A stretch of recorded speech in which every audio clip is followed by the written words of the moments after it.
am the Contessa's electrocution computer. When I light yellow, a mild electrical shock will discharge to one of the club members. When I light blue, I will emit a stronger shock to one of you. And when I light red, that is the ultimate. Now the Contessa is ready to throw the final switch that will begin our game of death. Good luck.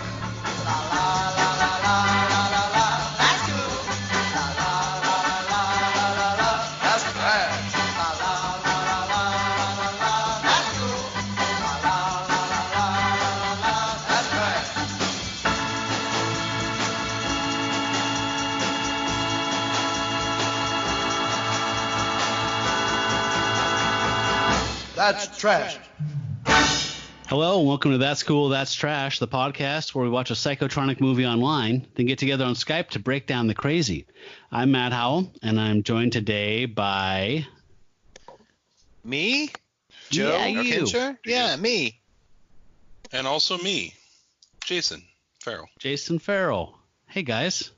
Hi. Hey, how you doing out there? Good. Long time no podcast with you. It's been a couple months since the show ended, and we're back for a little bit. We're doing a revival of the show. It's the Hell Freezes Over tour. Yeah. Is it a coronavirus special? Like, might as well produce content that people can listen to in their homes where they're quarantined? That is precisely what we're doing. We're doing this selfishly because I was starting to lose my fucking mind once it became kind of a shelter-in-place situation. Realized I hadn't been to a restaurant in more than like 10 days, and I missed talking to my friends, and this seemed like a good excuse to do something like that. And also, we wanted to produce some things for folks to listen to who are also shut in, maybe losing their mind. So if people are listening to this from 100 years in the future in the blasted wasteland that we left them, should we tell them a little bit about the world as we currently know it before it all went to... Oh, yeah, like for so posterity? There's this guy called Randall Flagg, and Stephen King. Trash can man. No, Brings the bomb. Jason, you're right. That's good thinking. This isn't necessarily contemporary for somebody in the future. So what's going on right now in our world, Jason? It's 2020. Coronavirus has captured the imagination of an entire nation. Jason, you take it. Our president is taking credit both for the virus and the lack of the virus at the same time, and for also being a scientific genius. That's true. Who could have seen it coming? Well, me, but nobody, but also me, and I fixed it. And you're welcome. So people in the future, you know that 300-foot tall bronze statue that's the only thing left in what used to be the ruins of New York City? That's the president right now, that he took all the money and built that instead of testing kits. Okay, so wait. This is for the people of the future? Yeah. Yes. Yeah. Okay. So if you Talk have more like a robot. If you have it, I see you like to know more about the past. Go to your window if you have a window. Do you see a river? Is there a statue that looks like a Frankenstein man? That's Donald Trump. Congratulations. They just asked, what is a river? It's that long. Oh, I'm sorry. Where there used to be water in there. Yeah, so you have bridges, and they go over these muddy pits, these sort of desert pits. Yeah, those used to have water in them. Or you could drink it. Well, sometimes. So you know the stuff that comes in bottles, and you have to drink it. It's probably brown now. Yeah, that stuff. You get your allotment from the government, so many ounces per week. You probably get it in pill form. I don't know how it works. They may pee less in the future. So yes. So at this point in the coronavirus, it's the end of March of 2020, and we have been told to work at home if at all possible. Restaurants have been closing for weeks. We've been told officially to stay in our homes and not leave except for essential trips. And to grocery stores that have no canned goods and no toilet paper and no hand sanitizer. So I've been working at home for 3 weeks now, I think. I've left the house Who can say? Who can say, really, though? Time maybe does 4 pass times. at a different rate at this point. Yep, it's me and my wife and my daughter. We celebrated my wife's birthday last night by not doing all the stuff I had planned and her not going on her trip to Mexico that was planned. So here we are. This is it. Yay, so, America, you did it. Oh, and that final point, today we just found out America is #1 in, like, what? New coronavirus cases per capita? Look how fast we passed China. They had such a big head start. I'm tired of winning. We finally beat China. We have the can-do. I didn't think this was going to be what it was, but I am fucking sick of all the winning. Yeah, a little bit. I think the history books are probably going to point out that, you know, the real story here is that a foreign virus came in and took away American hardworking virus jobs. A Chinese virus from China came in here. Yeah. You know, in Alabama, they're not worried about coronavirus because they, quote, don't have many Chinese people there. Oh my God. There was an article that was about it was about Kentucky and a coronavirus, and they used a stock photo that was like six Chinese people in an elevator that was like where the things are taped off so that everyone was standing, and it's like some guy's like, you motherfuckers, like either these are the only 5 people, like you just found every Chinese person in Kentucky, or this is a lazy ass stock photo and some racist bullshit. Yeah, the latter, like Chinese planners.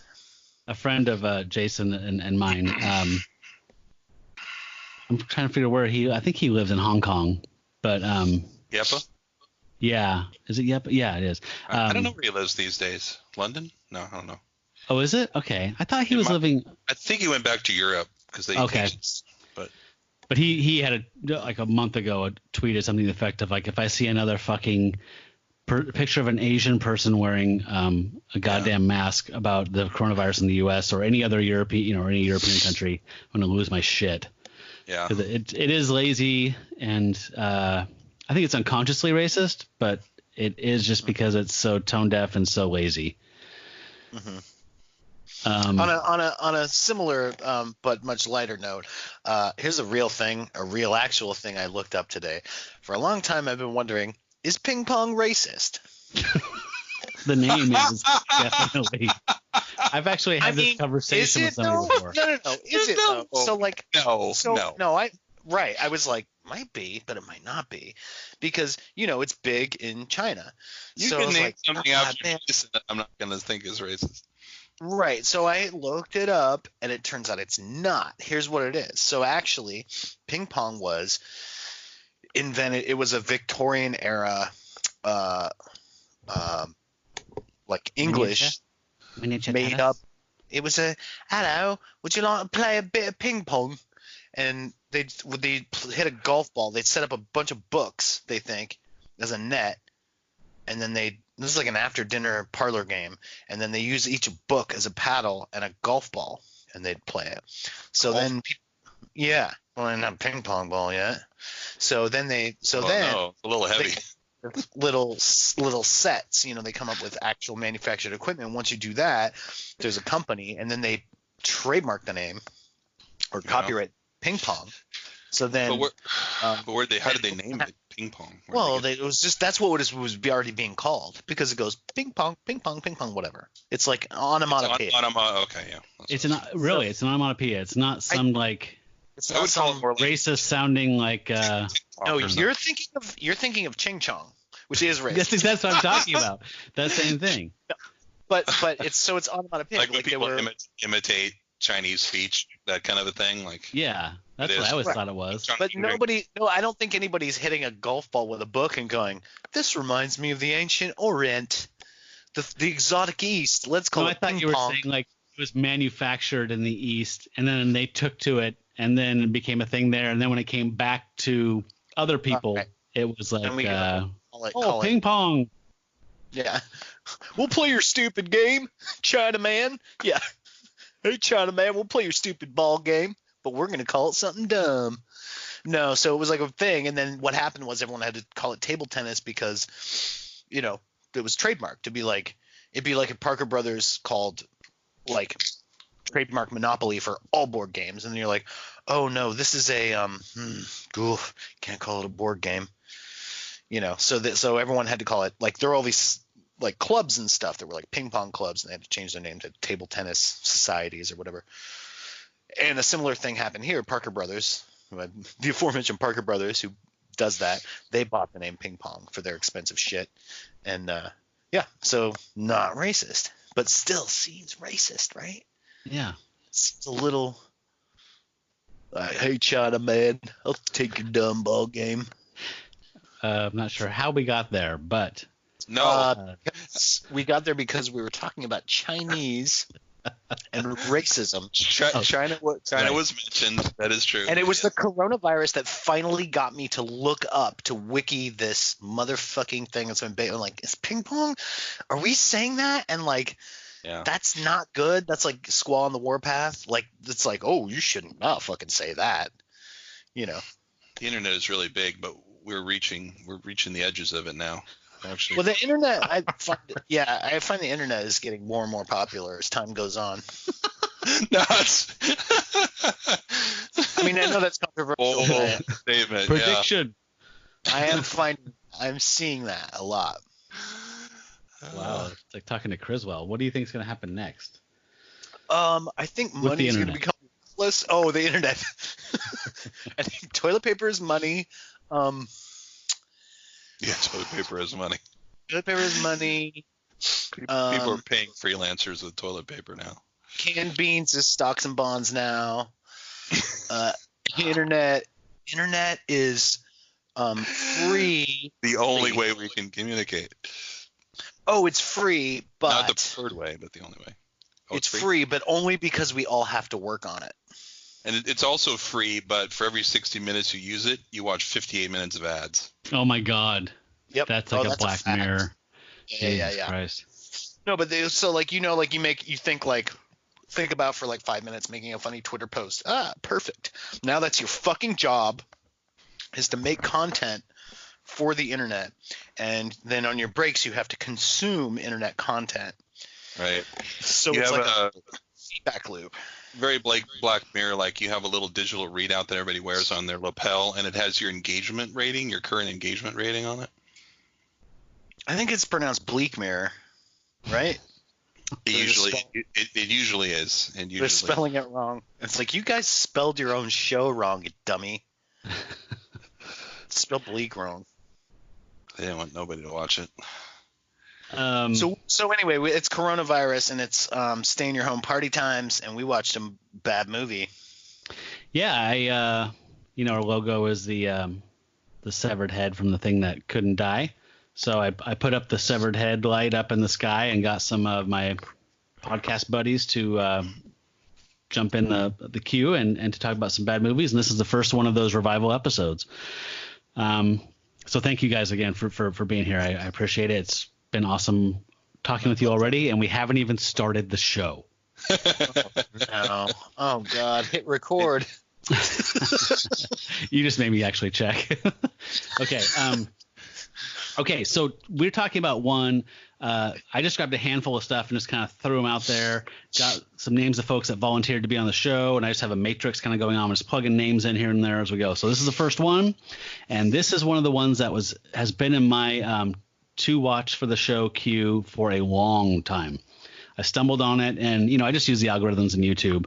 I'll watch a couple weird different movies, preview them for the show, and then it starts feeding you stuff, and I'll just tag them, come back to them later, preview them a little bit, check them out. This one, I watched the first 30 minutes, I think, and was like, holy fucking shit, I can't believe I've never heard of this, for one thing, and I can't believe that it exists.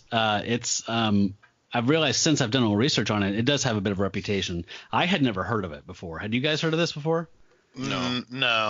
You know what? The poster or the whatever cover art looked kind of familiar.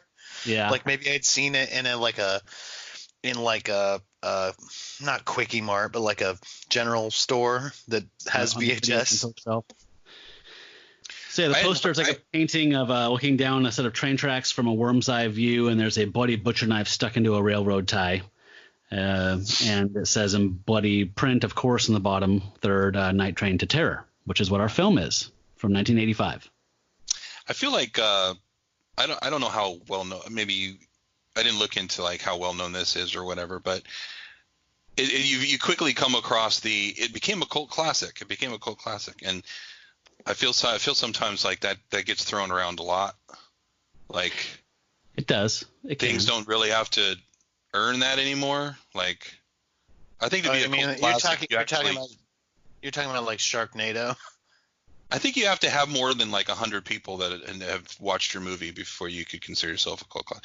Rocky Horror Picture Show is a cult classic. It was a failure financially, and it has lived for years and has had millions of people watch it. That's a cult classic. And even some straight people have seen it, I guess. Even some straight people, even some straight people like me have gone up and done the what do you call it, the dance thing on the.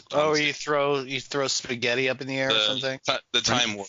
Frankenhooker, whatever. Yes. Yeah. Matt, have you seen that all the way through? I don't know that I have. I never have. I wanted to watch it at one point in high school or something like that, and somebody said, no, you can't just rent it. You have to see it in a theater with a group of people. And if they find out it's your first time, then they all do something to humiliate you. And I was like, that sounds fucking awful. Dick. He really sold it for you. Huh?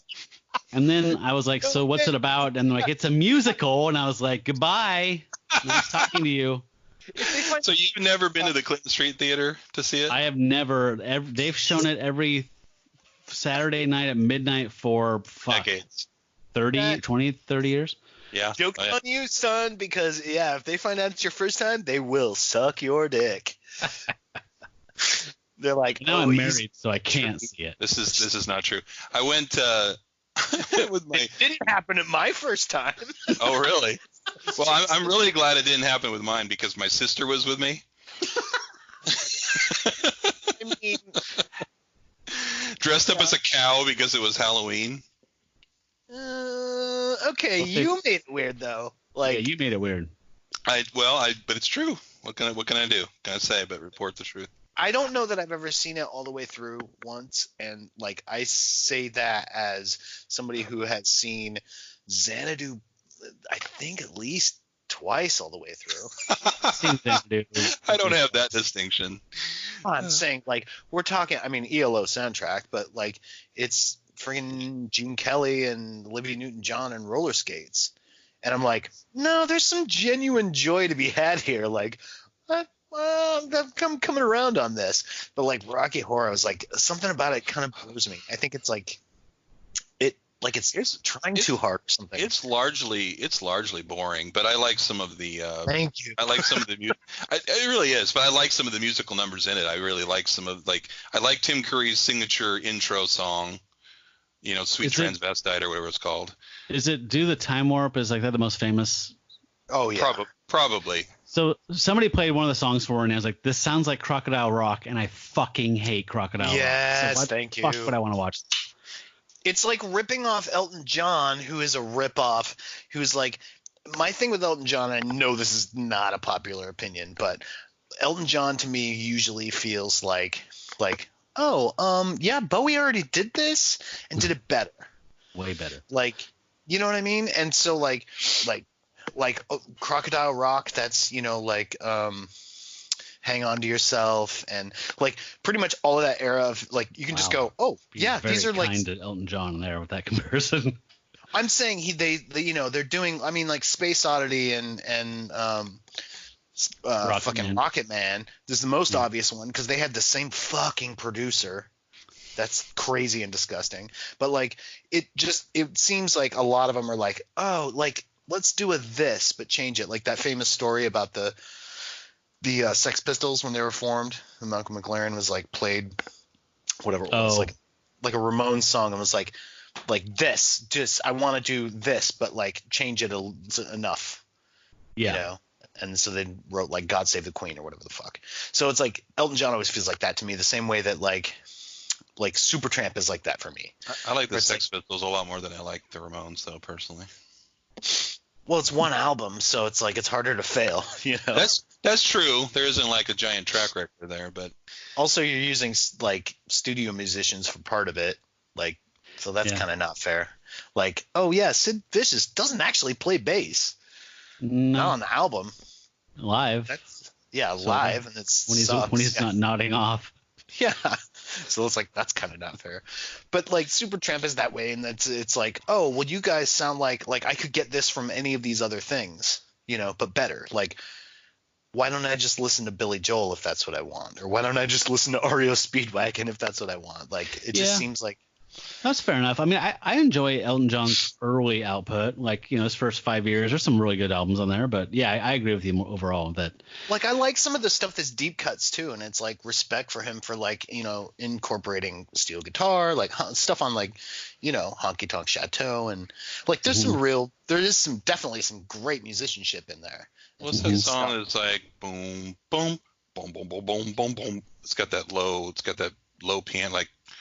You know, I'm talking, it's not Leave On. I always confuse it, though. There's this one song that I really, really, like, enduringly love by Elton John. Like, I liked all the, you know, for years I liked all the standard ones, you know, the Rocket Man and all that. But my favorite song on Into the Future, the song I never lost any appreciation for, is that one that I'm thinking of now that I can't really sing. Well, that's funny because you said it might be called Leave On or something, because isn't that Chateau one? Isn't that like when he was obsessed with the band? Yeah, like, totally. Doesn't he have an album where he was just trying to be the band? It's Honky Tonk Chateau and there's the other one that there's steel guitar all over it. Like, I can't remember which steel guitar player he uses. Because I want to say it's Pete Drake, who was the guy who plays on Nashville Skyline. That's the Bob Dylan album, but I don't think it's him. And Pete Drake is also on All Things Must Pass. So it may have been him. I know I've looked it up because I'm nerdy about pedal steel shit, but like, yeah, there was that. It was Honky Tonk Chateau, and there's another record that has not the Yellow Brick Road one. Actually, it might be. Captain Dirt and the whatever. Oh, Captain Fantastic and the friggin' Dirt Cowboys or some shit like that. The Jack Off Gang or whatever the fuck it's called. Yeah. The Apple Dumpling Gang. Yeah, I can't remember, but it might be on that one. But he did dabble in that in a way that like respect to that, because there was like he saw that was happening, and there was a lot of, you know, like the Byrds were forefront of that, and Crosby, Stills, Nash, and there were other bands that were dabbling with country type sounds, but like the Stones barely did it, and when the Rolling Stones did it, it felt like parody, like this is stupid, you know, like real country people hated the Stones because of that. They were like, oh, we get it, you're like making fun of us. The Beatles never did it, obviously. Madman Across the Water, that's the song I was thinking of. Yeah. Which is actually on the same album as Leave On. The album is called Madman Across the Water. Yeah. Oh, okay. I don't know that one. It's his fourth one. Okay. 1971. So yeah. Oh, then I have heard it. Okay, I'll have to listen to it again. Yeah, no, that's decent. He's not a guy I write off completely. It's just that his stuff that's most popular is like, why? Like, why for this? Yeah. You know? And I think it's less an indictment.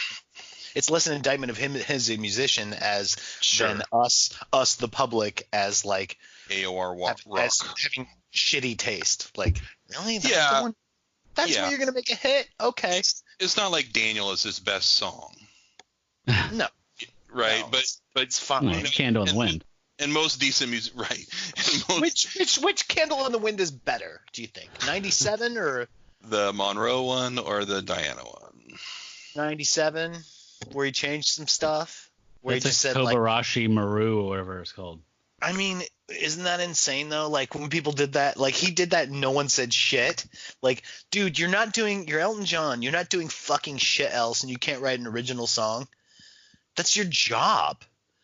And instead he's like, hey, remember this one? My last hit? How about I just change some words and then otherwise do exactly the same? Like, what a fucking big fuck you to Princess Di. Like, that's so shitty. But I was just I never really thought about it before, but yeah. If I was Brian Wilson, right, and my friend died, and I had just done God Only Knows, and I was like, oh, I'm gonna really miss you, Matt. I changed one line. I was like, but it's the same song. It just seemed shitty. I've never heard him speak about it, but I thought it was very intentional, and not obviously to insult Princess Diana, but like cash in. No, you're a legend. Like this is on the level of you are on the level. This is like you're on the level of reflecting back to someone else who passed that was beloved by many and overrated by all. Way young, right, exactly. And all that. That's so it's a shitty comparison though. Like Marilyn Monroe, who we remember from the one pose on the subway grate and her 5 movies and her many posters. And that one Playboy shoot. Well, John yeah, Kennedy exactly. And he had a lot going on. So the Misfits, Joe. The Misfits. Oh, it's yes, that's what it is. It's gay icons, is what it is. Can you guys tell how much we love this movie? Can you tell? Actually, how memorable. I'm not avoiding anything. Honestly, this to this point to me has been catching up with friends because I'm going fucking crazy. Oh, yeah, right. I know. I'm not avoiding talking about this movie at all. I have plenty to say. I'm just enjoying talking to you guys. I'm kidding. But let's start talking about it a little bit because, like I said, it was. You said the name, but I mean, it's on. I'm sure it's on the listing of the. No, I did. I described the art. Yeah. And so it came out in 1985, and it is a quasi portmanteau anthology film, but it's not really at all. It was directed by Jay Schlossberg Cohen, but it's made up of 3 segments with a wraparound story, and those individual segments were actually complete films that were hacked down into short stories, and those were directed by John Carr, Philip Marshak, Tom McGowan, and Greg C. Tallis. I'm not sure. I know that the first story in the sequence, the one with John Philip Law, was believed to be an unfinished film. So I can see why you might take an abandoned movie and try and work it down into an anthology film. It turns out that was not actually the case, I guess. It was released as its own film in 1992, and it's called it's called Marilyn is Alive, or Marilyn is Behind Bars. And as we talk about this title. Remind me to tell you what the title. Oh my God, this is. I'll just tell you now. We do not see this in our version of the story, you guys. Actually, I'm going to come back to it because it's going to be funny. Okay. Okay, but don't forget, and I don't know how to remind you because I don't know what you're talking about. We're talking about a famous song by a singer that got rewritten for another famous dead person. Talk to me about that first dead person while we're talking about the first segment. Wait, what first? Marilyn Monroe? Yes.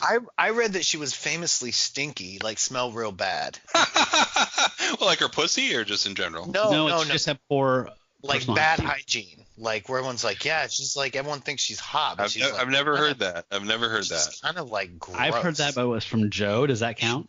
No. You know what I heard? I heard. No, I didn't just. I heard that's true. But it was because she kept fish in her pockets because she had at the height of her fame, she had so much men walking around her that she needed something to fend them off with. No, it was a food insecurity thing from her poor childhood. Mm-hmm. That's what the fish were. She always kept that pickled herring in her pocket. People were like, she smells bad, and I was like, yeah, she keeps fish in her pockets. Like, no, she smells like BO, not like fish. She smells like bad, stinky armpits. Okay, so let's just talk about the framing device here. Joe, describe. Do we name the films involved, included? We will as we get to them. All right. Let's talk about the framing device. Joe, describe what connects these. Sing it for me, Joe. Okay, I have clips. Okay. But I want to hear Joe sing it though. Oh, I don't know. It only has one lyric. You can do it. Oh no, so there's a band, but we'll get to that. But the main framing device is the conceit is we're on a train. Destination Terror, I guess. And right. God and Satan have decided to sit in the same car Seems like a bad idea. They're playing, I don't know, gin rummy or something, and they're discussing the fates of these characters that are we'll see in our 3 vignettes, and what happens to their souls, whether they go to heaven or to hell, like who gets them, or whether all that is imaginary made up bullshit. And the fates of the people on the train that they're on as well. Yeah. Oh, and yes, they also discuss the musicians, because musicians always go to hell. Like Devil's like, well, I always get the musicians. What is it they do? They always put gerbils in their butt and stuff. And he's and God's like, yeah, fair, true, but these guys, like, their worst crime is not being able to breakdance.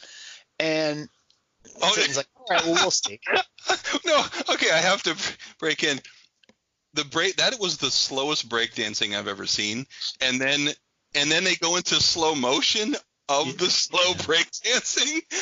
Yeah, was genius. I'm like, this is already slow motion breakdancing. Now it's slow. So the breakdancing that's happening in this. So there's a band. Wait, I gotta back up. So there's a band it's on this train. Loverboy's lead singer. I don't know if you guys noticed that with the headband. Was it really? No. Well, no, but his name's like Mike something. I mean, that was his look. So what he sounds like, so they look like Loverboy, but what they sound like, the guy sounds like a young J.D. McPherson, if you know who that is. It's kind of a semi-rockabilly guy, but didn't he kind of sound like I don't know. If you Google like 20-year-old. What's that song, like dancing circles around the floor or whatever, stomping circles around the floor, whatever. But like he sounded like that.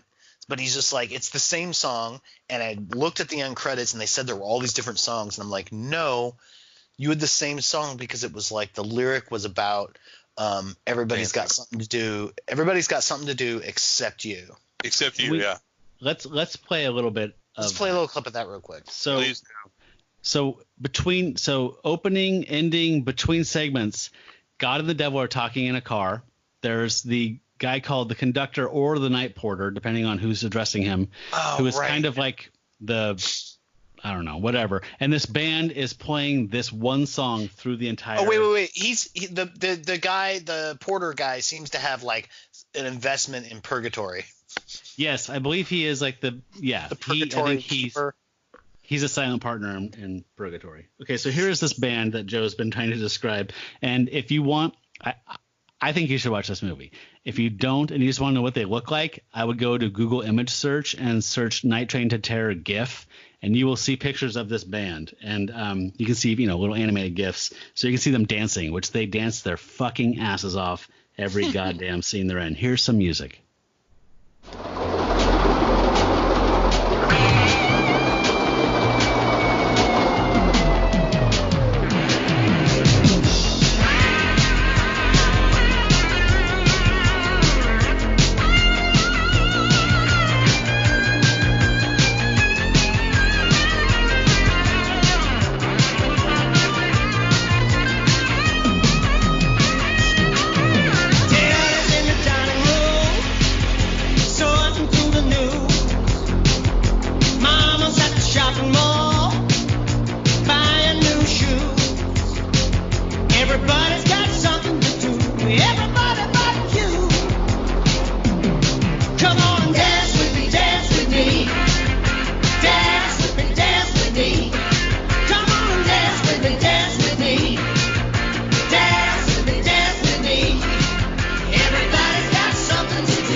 I just started dancing in my living room. Can I point something out that trips me out about this? And we're all 80s kids, I think, more or less, so we can speak to this.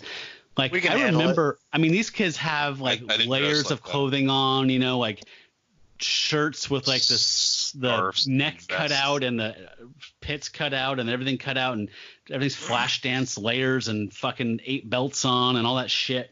Right. And I remember vividly this time period and the attitude of MTV and all that jazz. And everything was like, fuck the old fuddy-duddies. This is fucking cocaine and Wall Street, and this is blah, blah. Why does that song is so fucking 50s.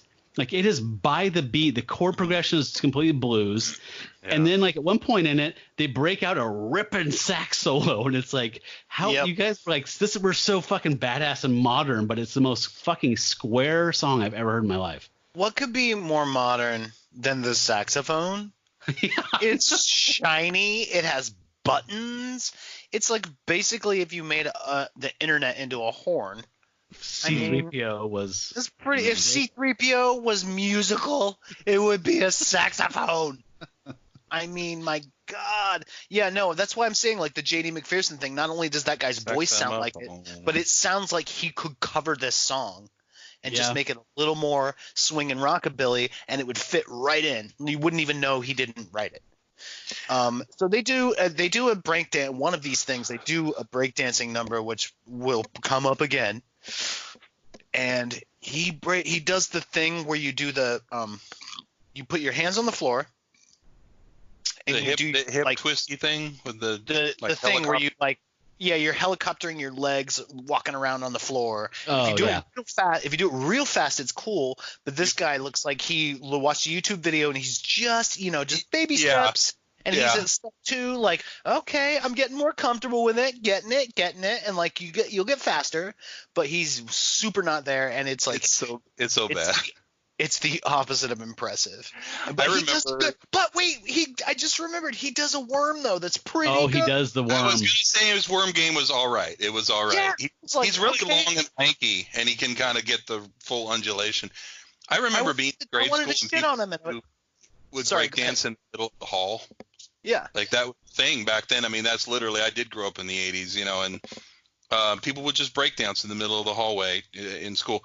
And they were better than this guy, like by far. So they would actually move around. I tried to figure out who this kid was because when the first time I saw this and he starts singing, I'm like, that's not a singer. Like he doesn't look like a singer to me. Like his high school picture would say, guy least likely to be doing this right here. Exactly what he's doing. This is not him. And I looked up. He is not it's not the dude. Like he's an actor, dancer. This song. So he's lip syncing somebody else's. Yeah, this is somebody. Oh, okay. This is somebody else's song. This band does not exist. But he is a dancer. It might be J.D. McPherson, except he would have been like 8.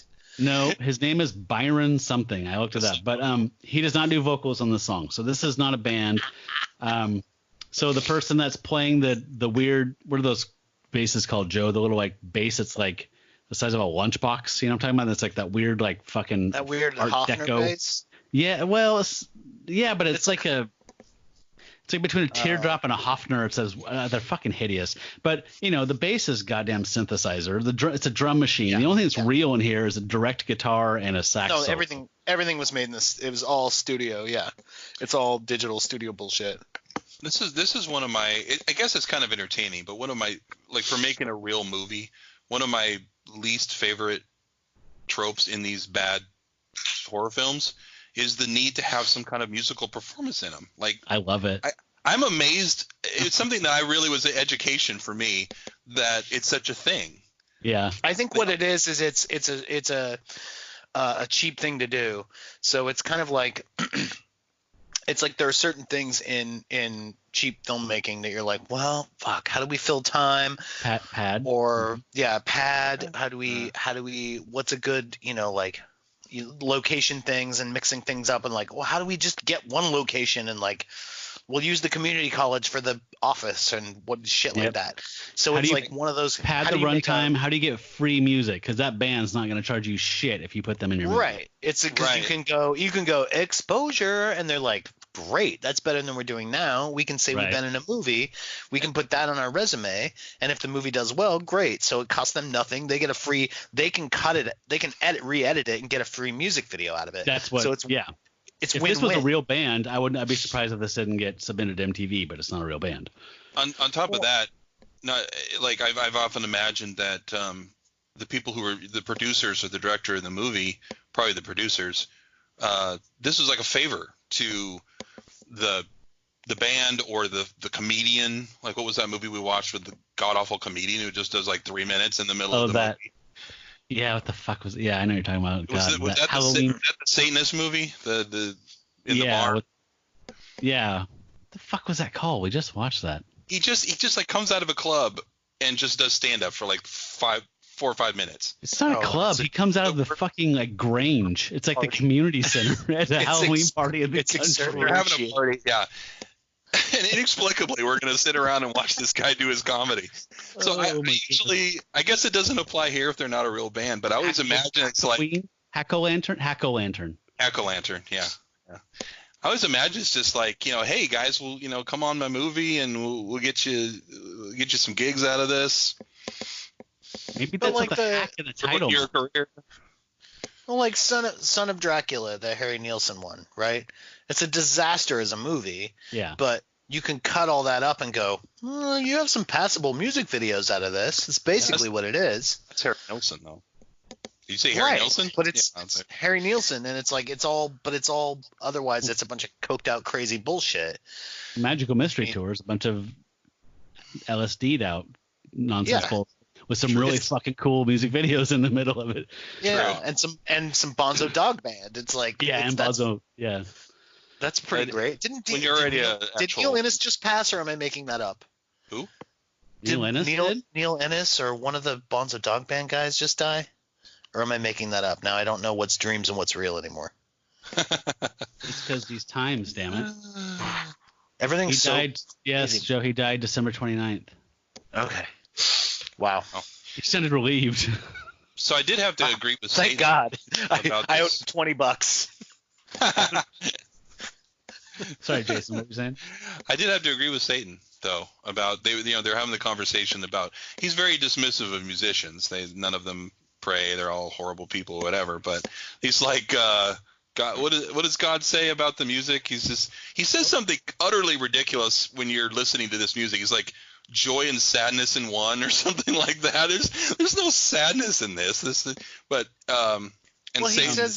He said something that I have that actually. clip. Can we play it? Did you really? Sure. Because I was like, he said something that I actually liked. I was like, okay, good point, God, about like music. He's like, well, then you're not listening. Okay. I was like, all right, God. Maybe other music. After the first story segment, they pass judgment on the characters in the story that just happened, and then Satan says, like, well, what about the band? And I think this is what you guys are talking about. What about the rock band, the car up ahead? What about them? Well, they're musicians. I usually get most of them anyway. Not all of them. They don't love you. They never even think of you. Think of them. I've never heard one of them pray. That's because you don't listen to their music. You call that music? What they're playing? Some of it is quite touching. It never touches me. You have no tears. You don't know how to cry. Well, I can laugh. That's better than tears. I can laugh and cry at the same time. That is what I listen for in their music.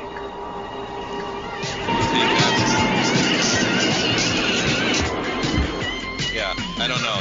You know what? I can laugh. I can laugh and cry, bitch. I can laugh and cry. At the same time. Yeah, you can cry. Yeah. Oh, you can't cry. Not only individually, at the same time. I can laugh and cry. Sometimes at the same time. Also, not a big, like, I don't need laughing at music to be part of my music. Like, the crying thing is more like whether I'm crying tears of joy or recognition or wow, what a great piece of art, I'm getting chills, or sadness, blues, but I'm moved. That's tears. But I'm not like, oh, I can laugh. Like, I'm not going like, thank you, Weird Al. So you never heard Spike Jones, huh? A hilarious. I love a good hilarious song. Yeah, no, I don't need a song to tickle my funny bone particularly, but that's just me. It's true, but I was laughing when I was watching this. I think most people agree with me though, because otherwise we would hear more kazoo. Well, this is why you don't like. This Joe, is why you didn't like Fart the movie, Joe, is because you have no soul. Yeah. Or tears. Okay. How do you explain the success of King Tut by Steve Martin then? Huh? Yeah. How do you explain the lack of success of the Hoosier Hotshots? Hoosier Hotshots. I don't know what that is. Oh, okay. Well, exactly. You proved my point. Can the lukewarm center here be bare naked ladies and we all just agree to disagree? Are they do the Peaches song? No, that's No. That's the United Oh, States. Bare No, Naked Ladies is. It's been 1 week since you looked at me. President of the United States. Chinese That's Chicken a and good example. X-Files. They were all about trying to be funny. Fuck those guys. I remember All right. them. is Bare Naked Ladies one of those names because they're like, oh, I'm going to see Bare Naked Ladies? Like, I'm going to see, and then you say the band name, and it's like, oh, that's funny. Like free beer level of band name. Like Maybe. Yeah. Is that why, like, or like they're on stage and they go, we're Bare Naked Ladies, and you go, it's like The Simpsons, right? The B sharps.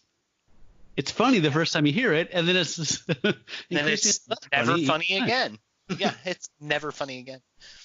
I had a good breakdancing joke, which is you go up to somebody and you say, hey man, you want to see me moonwalk? And of course they'll be like, yeah, if I can do it. And then instead of doing like the Michael Jackson thing, you do kind of like that slow, Bounding. bounding, Neil Armstrong shit. Little hops, yeah. It fucking works. It gets a laugh every time. People are like, fuck. Because people are like they're laughing, but they're also like kind of pissed that they didn't see it coming. How do you float? God damn. How do you make yourself float slightly? You just kind of like bound. Jason is a very much a mime kind of thing. You have to kind of extend your body and make yourself look like you're moving, whatever, at less gravity. It's good. I like it. I might try it. All right, guys, let's talk about the first segment. Scream your head off. So it was called Scream Your Head Off, and it was considered unfinished. And that was the one that I said was called was released in '92, called Marilyn is Alive and Behind Bars. So this stars. I have no idea how that fits into what I watched, by the way. Absolutely none. You're gonna know as soon as we're done, though, with this story. So this stars John Philip Law. In the films have their own sub names for each story, and it's called The Case of Harry Billings. Right. And it stars John Philip Law, who I like. I don't know if you guys are fans of his or not. I but recognized him. I did recognize him. So he was in Barbarella. Oh yeah. He was the character that was being manipulated and kept captive and made to hunt women, essentially. So he was in Danger Diabolic, which is one of my very favorite 60s Euro spice anti-superhero, whatever, supervillain movies. I thought he was badass as Diabolic. He was in some Italian spaghetti westerns, a spaghetti western with Lee Van Cleef called I'm trying to blank on the name right now. But anyway, he's in all different kinds of stuff. I really like him. He's a little wooden generally, but I think he's really handsome, and he just plays a really good just leading man in a very kind of utilitarian kind of way. He's a real actor, anyway. Yeah, and he was So he plays this guy Harry Billings who kills his fiance or his wife, newlywed wife, on their wedding night by driving drunk. This is the case of Harry Billings, a hard-working salesman during the day. At night, a man who enjoys cars, women, and booze, sometimes a little too much. It is his wedding night, but his wife lies dead at the bottom of the river, and Harry lies in a sanitarium ward, about to enter a new life of terror. And he wakes up in an insane asylum strapped to a table. I'm Dr. Fargo, a psychiatrist. Am I strapped down? Dinner will be served soon. Hey, wait a second. I'll see you tomorrow, Harry. Hey, wait a second. Wait a second. Don't leave me like this. Hey, what the hell kind of a place is this? There's some unscrupulous doctors there, and they use him to go out and essentially slip roofies, because he's handsome, into these women's drinks, and then bring them back to this insane asylum where Richard Mall, who is Bull on Night Court, chops them up. Is that let me know if I'm missing any beats here, by the way. And no, but you may have added one. I don't know. Like, was that? It could be that I watched a little disjointed, but him being used to go out and get women, I really didn't ever see that. So is that actually in this? Yeah. Or just the longer version?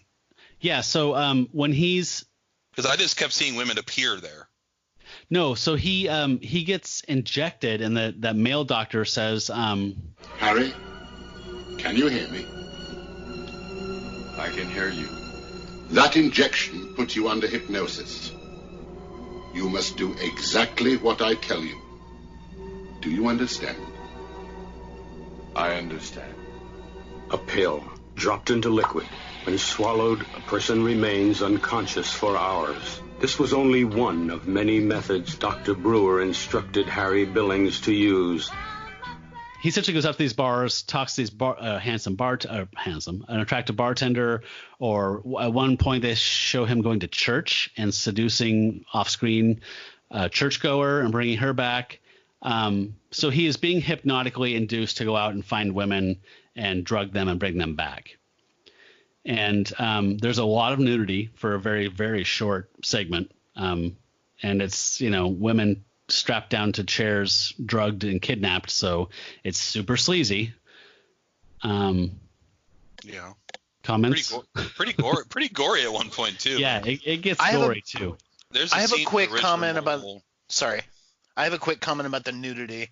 Something I noted to my wife as we were watching it. I was like, this guy needs some pointers, because if you're gonna get ladies to show their titties, you should probably know that, like, don't fucking put them on a table.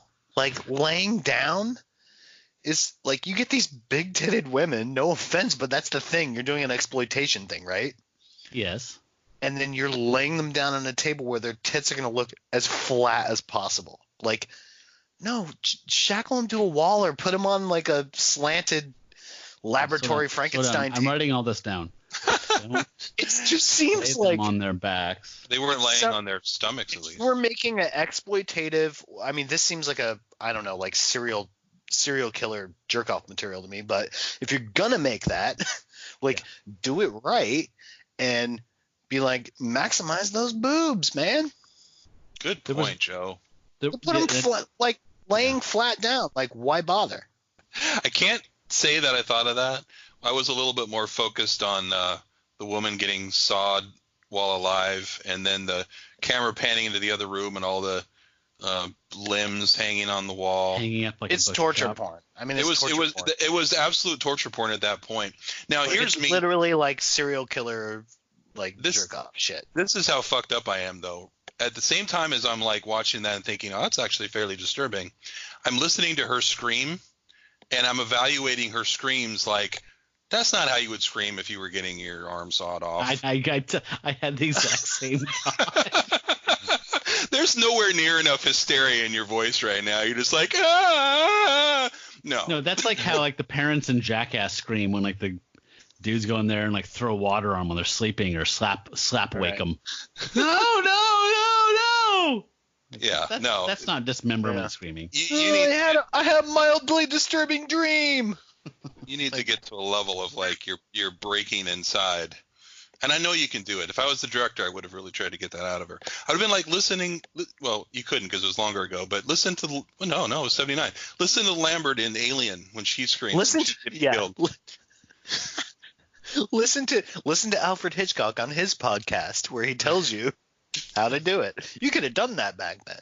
And then he applies a hot poker to your ass until he gets the sound he wants. So take 59. There was one particularly disturbing shot for me where it looks like John Philip Roth's character brings these girls back. They're drugged. Like what's Richard Moll's? What is he? An intern? Not intern. What do you call like a guy? Orderly. Thank you. Orderly. So like I think that he straps them down. They wake up. At any rate, there's one shot where like the woman's waking up from her drugged stupor, and he's like groping her breast or something like that. And then there's a shot of the leg of the rolling, the gurney, and his leg, and it's just they're moving back and forth rhythmically. Oh, like he's raping her. Yeah. Yeah, and I was just like, I think that was implied. Wow. I don't think I actually needed to see that. I think we all thought he was raping them. Like, yeah. I think we thought everyone was raping everyone in this. Like, it was pretty sleazy. I'm gonna go on record saying, like, easily, I was like, if the whole movie was this, I was done. This was easily my least favorite. It was the most mean-spirited. It was definitely the most. It was the worst. It was like absolutely the other ones. I'm like, okay, you might have had a concept or a movie here, whereas this one felt like some fucking like masturbator guy who was like, like it felt like that guy got to make a movie. It really felt it was fucking awful. And then it was like stitched together, like not because it got edited down and cobbled together for this movie, but because it was already a fucking mess, because it was just somebody going like, I want an excuse to film boobs and fake blood and pretend to cut off your head, and it just felt fucking awful and gnarly, and like I fucking hated it, and like it was mercifully the shortest one. Yeah, you know what it it was like so 20 minutes. fucking like, and it was like, ugh. Yeah. What it anyway. was like in a more primitive and less grotesque way is movies like the guinea pig movies, the Japanese guinea pig movies, or like the August Underground movies, which I don't watch, but I'm aware of them. And I'm not they familiar are with that, so you might need to. don't Yeah, watch it. But I don't know what is that an internet thing? I don't know what that is. They are literally horror movies where all that happens in them is people kidnap a woman and then dismember her for 60 minutes. But they're not snuff films. These are fictional movies. They're right. In the guinea pig movies, they're usually like a doctor or something like that. Like, oh, is it like a bad haircut? Like, oh, I'm gonna have to cut this arm a little bit, and then like, oh, this one's too short now, and I have to cut the other one so they match. Now the mustache is too short on the. Oh, and then give it a little snoopa here, a little snoopa there, and and then oh, I'm sorry, you have no arms. No, it's not like that at all. I'm gonna Google that if that's what it was. You know, Jason, as you're talking about this, I think I have seen a review of like on YouTube of like 10 most disturbing movies of the aughts or something, and I think one of those was in there where it's like basically they've been banned in many countries because there is no story. It is literally just tying one up and yeah. Okay. Yeah, I have heard of them. Sorry, I blocked it out. I think the most famous one is the Flower of Flesh and Blood, which is the second one, and it's essentially what I just described. It's again without having watched it, but it's just however long of just torture and gore. So this is like, to me, this is like somebody who, and I've had a little bit of a fascination with that these exist, and you know who gets anything out of these, and usually when I'll go and I'll look at reviews of these things. And inevitably, they have the same things to say about all of them, which is that they're too short. They're art because they're transgressive, and they go to this place that like intentionally beyond what anybody would really want. And it's the biggest cop out.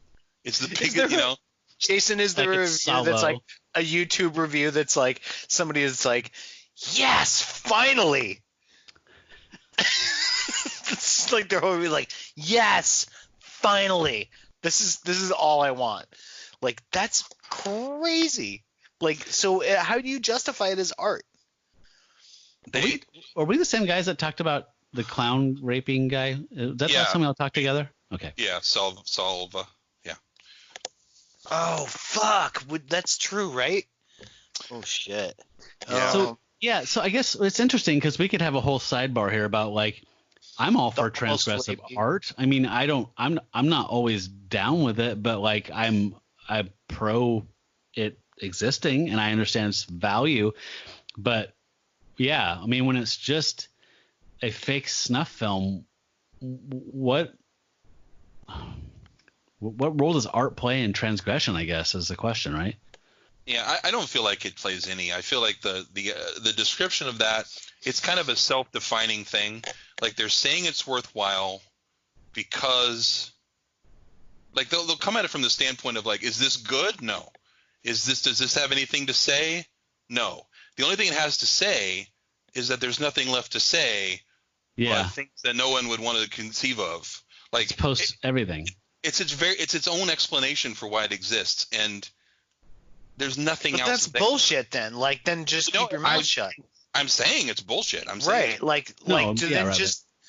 agreeing with you. I'm just like, well, then if it's just saying the only reason it exists is it exists, then that's not a justification for its existence. It's like the only reason it exists is to prove that it can exist, or the people who make them too. They're just like, I want to see how far I can go. Right, but even that is more of a purpose. Like to say if you said like, look, I just want it. People who make beautiful art will say like, it's just something I just wanted to see.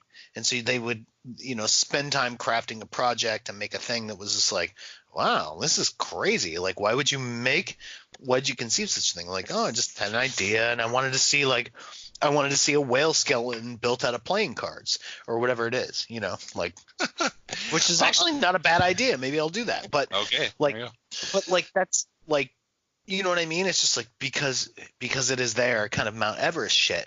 But I think when you get into negative stuff where it's like, we're gonna murder like snuff film shit or rapey shit, it's like no. You don't get to go, just because, why not? You don't get to do that. Like, you don't get to put that out in the world just to go, why not? You get to do that with random, beautiful things, but you don't get to do it with fucking ugly shit because the real world is already too full of real ugly shit. So that doesn't justify its existence. Here's a little bit of a counterpoint, if I can use this example. Again, I haven't seen this film because, it should be said, I'm a fucking wuss. Okay, so not only would I not be interested in watching some of the things we've just been talking about, but even if they had some merit, some of these things would be too much for me. But there is a film that I don't remember the name of. But the premise of it is essentially a man puts out some kind of like a one ad or something. He finds another person with the purpose of wanting to devour them, and he derives sexual satisfaction. There was a movie. Yeah. There was a movie of this. He derives sexual satisfaction from this consumption, and the person who agrees to this does the same in being consumed. Right. And the movie itself evidently is very graphic, very, as you might imagine, with the subject matter.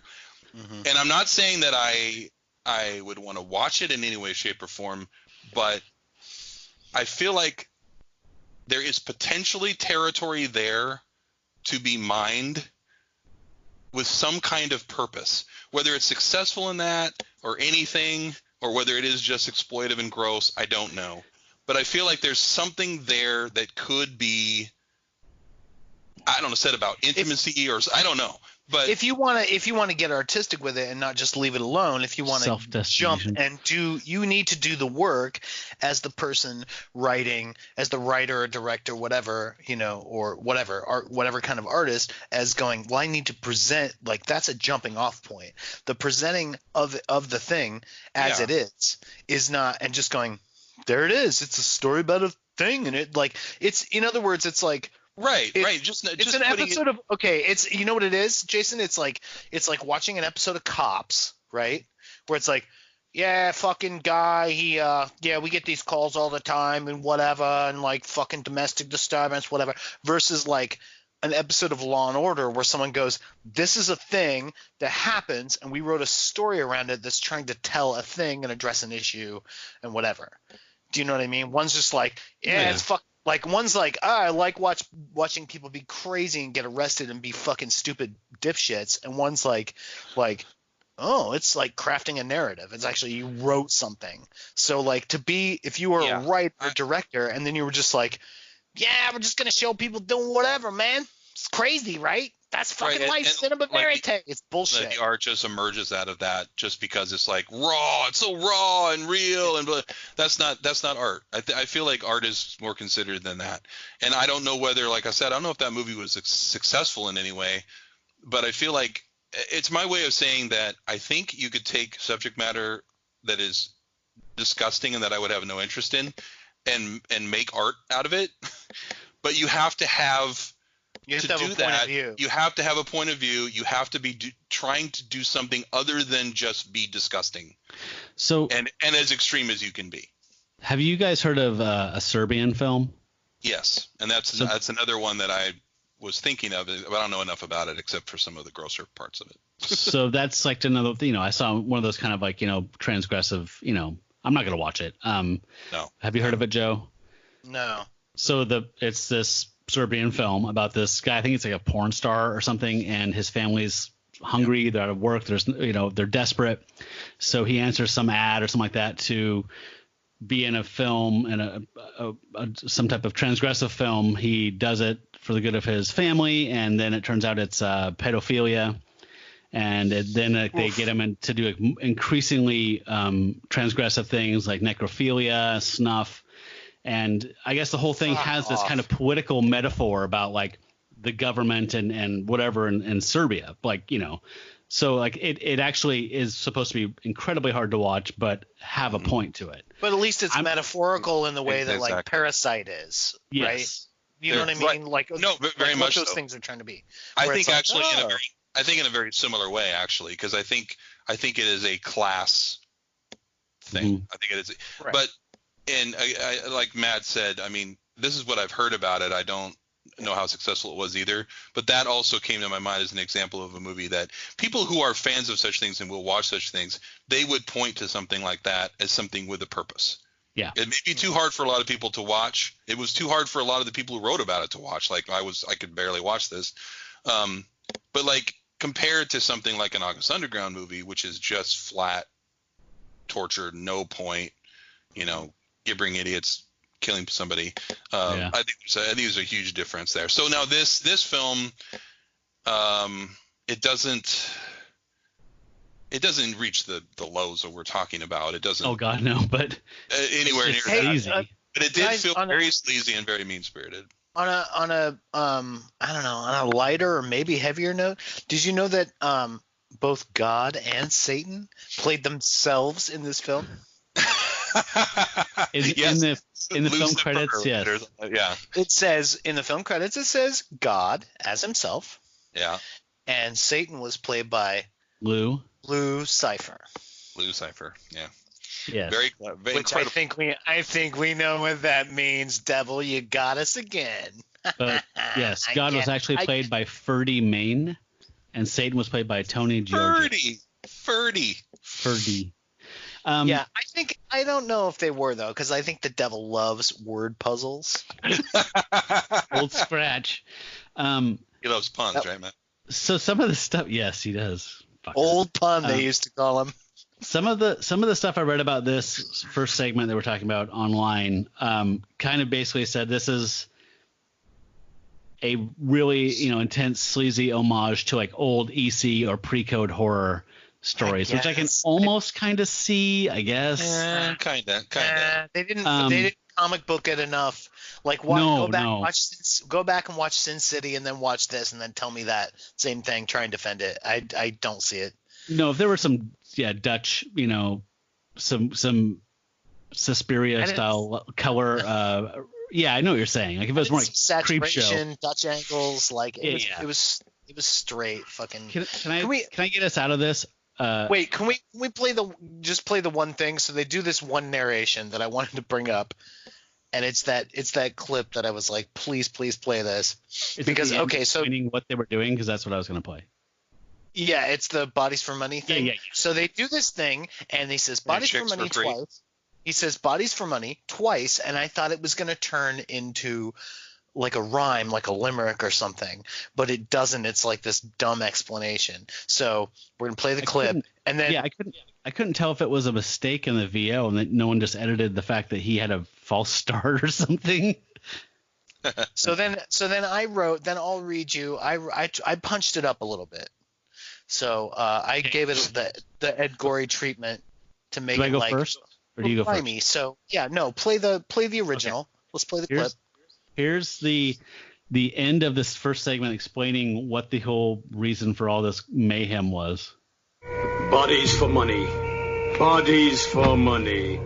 The victims were kidnapped, tortured, and finally murdered. And then the evil doctors would sell the body parts to medical schools all around the world.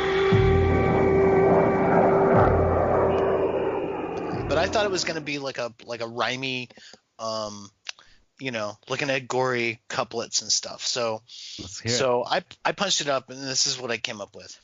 Bodies for money, bodies for money. The victims were kidnapped, their insides made runny. The doctors were evil, the parts were for sale. They went to Johns Hopkins and Harvard and Yale. I applaud you, sir. Lovely. So Hollywood, if you're Good listening, Hollywood, if you're listening, I'm home. I'm very not busy. I've got a lot of time on my hands. I could do some punch-ups. Vincent That's Price good, is Joe. dead. So who else are you going to go to? Yeah. I have to mention that I thought that this one of the distinctions of this segment was that it had both the worst punch and the worst kick ever in a choreographed fight scene. It was At the end. literally like Parappa the Rappa, going like punch, kick, This punch, guy- kick, punch, kick. Richard Mole and your buddy, who I don't remember the name of the John Philip Law. John Philip Law, are fighting in a corridor, and Law punches him, but he does it where he just kind of slowly extends his arm all the way up through his face, kind of like he's stretching more so than anything. It was embarrassing. And then Richard Mole does this kick that I can't even describe, where he's just like, it's like he puts his foot up and kind of shrugs at him with it, like he kind of for being such a big guy, his physicality is terrible. Like he doesn't move around very well. Even when he throws him against the wall, he does it in the most awkward, stupid looking way I've ever seen. Yeah, and spoiler, he plays two different characters in two different segments in this film. Now, He does. that is Which the you can get away craziest with. thing. Which That you is can the get away with craziest when thing because it's different movies. But that's the thing is that like if they cobbled a bunch of movies together and then they lucked out that like holy shit, Richard Mole is in two of these, like one he's an orderly and one he's an author, like fuck yeah, this will make our thing feel like it's actually one movie. Like that's jackpot. Yeah, I was coming into this. I didn't realize this was made up of different movies at all. But I'm watching the first segment, and there's things that are happening. I'm just like, was I supposed to know that? Like, she at one point the female doctor is acting like she's in love with Law, and she's like, it's just me and you now. And I'm like, and I wrote down, did I miss the courtship? And I'm like, it's like I keep watching, and then when we get into the second segment, which I think we're about to move to, I was like, no, come on, this is like the worst edited movie ever. And I looked it up, I was like, oh, okay, fuck. Yeah, no, the first time I previewed this, like, and watched that first segment, I felt like I was on something. It was, it's a mess the way they edited these together. All of them are edited very poorly. Although in hindsight, I think the first one is the most comprehensible of the three. Really? I think so, but probably just because the plot is very, very simple. Oh, okay, fair enough. Yeah. There's some things missing from the other ones that are like entire things that just aren't there. And you'll see. Well, I'll wait until we get into the second part. But this one particular one, I was like, are we about to go to it or? Can I? Joe didn't remind me what he's supposed to remind me about, so I'm going to go ahead and offer this up. So what we learn in the feature-length version of this first story is that there's a whole sequence between, like before, cutting off Richard Mole's head with a shovel or whatever the fuck it was. Harry Billings, John Philip Law's character, somehow comes out of the drug. I think we actually see that where he says like, I'm not under control anymore, whatever. So he goes into an off-limits area of the mental hospital, because if you recall, the 1992 title is Marilyn is Alive and Behind Bars. Yeah. So he goes into an area he's not supposed to be in when he's under his own power, and he finds Marilyn Monroe is there. And she explains to him that she did not actually die. That was a body double, and she's been kept here against her will all these years. What, 20 years? 15 years? And so I think they escaped together, and like, it's fucking weird. So like I'm not kidding you. Look at how did they leave that part out of their edited version? That's the. I don't know, but it's fucking real. You can rent it. You can buy it. That's incredible. Okay. And I probably will, if I'm going to be honest with you guys. Okay. Hold on, I stepped out for a sec. What just happened? The Marilyn Monroe story. Oh, Did you already know this? You already knew this. No. Marilyn Monroe, star of the 7-Year Itch. Correct. Stinky so star. let's move on to segment 2. Death Wish Club. Okay, so this segment had in its original life several names. It was called Death Wish Club. It was also called The Dark Side of Love. It was also called Carnival of Fools, and it was also just called Greta. So apparently this thing's been edited and released in 4 different versions before being mutilated and put in here.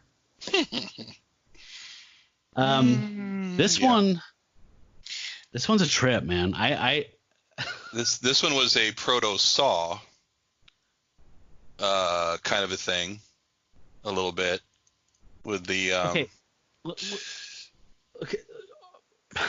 How do you want to attack this? There's a girl named Greta who is supposedly a talented small town musician who moves to the city and gets a job at the carnival and sells popcorn there to make some extra money. She's discovered by a pornographer / scumbag billionaire guy. Right, Mr. Youngmeyer. She gets into adult $400 films. for the popcorn, I think. Yes. Yeah. That's his way of recruiting her for his films. So her name is Greta Connors, and she is played by Meredith Hayes. And I can't find out much about this actress, but Hayes, by the way, is Haze. Yes. Oh, sorry. like Dolores Hayes from as in Lolita. Meredith Purple Hayes, yeah. Oh, like the song. I found her to be, I don't want to say distracting because that's negative. Her acting was so surreally, bizarrely off to me that it was the feature of the entire thing. And this thing's fucking weird. So that's saying something. She had really broad, like 6th grade play facial expressions and mannerisms and stuff. Like, it was a trip. Did you guys pick up on that, or is that just me? Oh yeah. So we'll skip a little bit at a time. There's a point. Well, I have to introduce the Death Wish Club concept first. Yeah, okay? let me get there real fast. Okay. All right. Okay, so she starts making porno for this guy to supplement whatever because of love. It doesn't matter because all this is fucking condensed down into 20 minutes from 90 minutes. A medical student, sees her at a frat party, at a stag party, and falls in love with her and has to find out who she is, and somehow does. We don't see all that. And he goes to a club where she's playing music and playing in some Loretta Lynn cover band or something. I don't know what the fuck that music was. But so he finds her, and you guys are both comics guys. What is like a velvet glove cast in iron? Isn't that about a guy who falls in love with a chick in a porno and like goes through this surreal Lynchian nightmare world to like find her? I've only read a couple parts of that. He finds out it's his mom. I remember the surreal Lynchian part though. The part that really stuck with me was the pet with no orifices that he has to inject food into. Yeah, and the potato girl. I need to reread that. Potato girl. Yeah, it's been a long fucking time. But yeah, Tina. Her name was Tina. Tina. Yep, of course. And she was like a waitress. But yeah, I remember a lot about that. But I feel like the lady in the porno was his mom or something. But it was like it wasn't just a porno. It was like a snuff film. Because there were guys. I thought it was his ex-girlfriend. I thought he broke up with a girl. That's what it was. Yep, and then he saw her in a porn film, like in a booth in a porn shop. Yeah, and there were the guys with the masks, the hoods guys. With the and it's all masks. Sinister. And he's like, something happened to her. Something's weird. Is this like for real or is this a real snuff film? Yeah. I think okay. It was. Anyway, I kept thinking Daniel about Clowes, 8-Ball. Google it. Yeah, like a velvet glove cast in iron. Check it out. It's worth checking out. So they start dating, and that's when he is introduced to her benefactor / porn pimp, George Youngmeyer, and this thing called the Death Club. Youngmeyer could not forgive Greta. No one ever walked out on him. He hated Glenn and still held a power over Greta.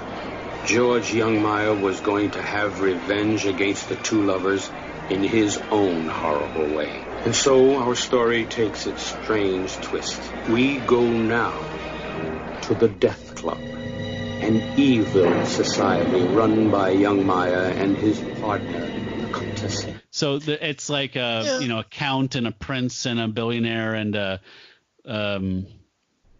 whatever. So Jason, please continue.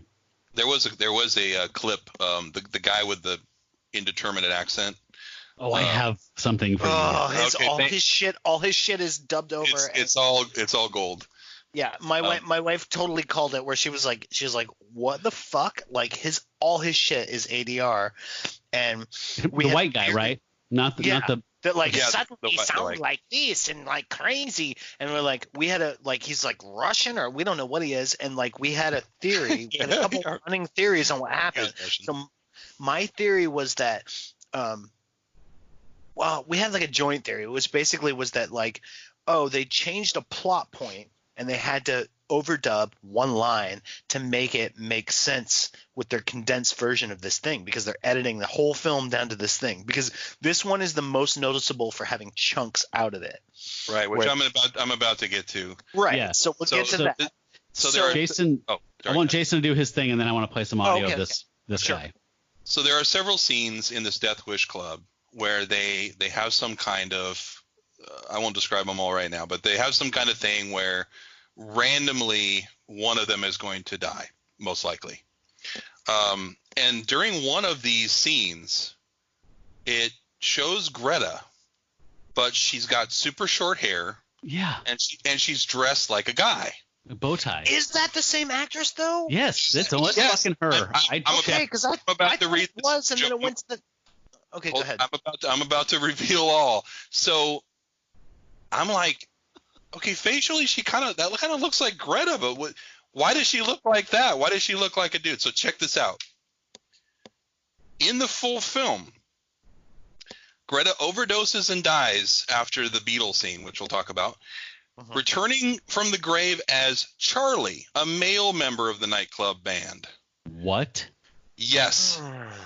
The rest of the jaw-dropping plot has Glenn, who has decided that Greta isn't really dead or reincarnated as a man, but merely out of her mind, trying to restore his beloved to her former state. This involves such ridiculous scenes as Glenn and Charlie cruising for women together, and Glenn breaking up a planned wedding between Greta, Charlie, and a male transvestite.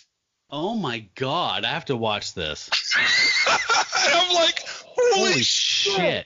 Holy shit. And all we get in this short version is just her looking like in drag during one of the scenes, and then going back after that to looking like a woman.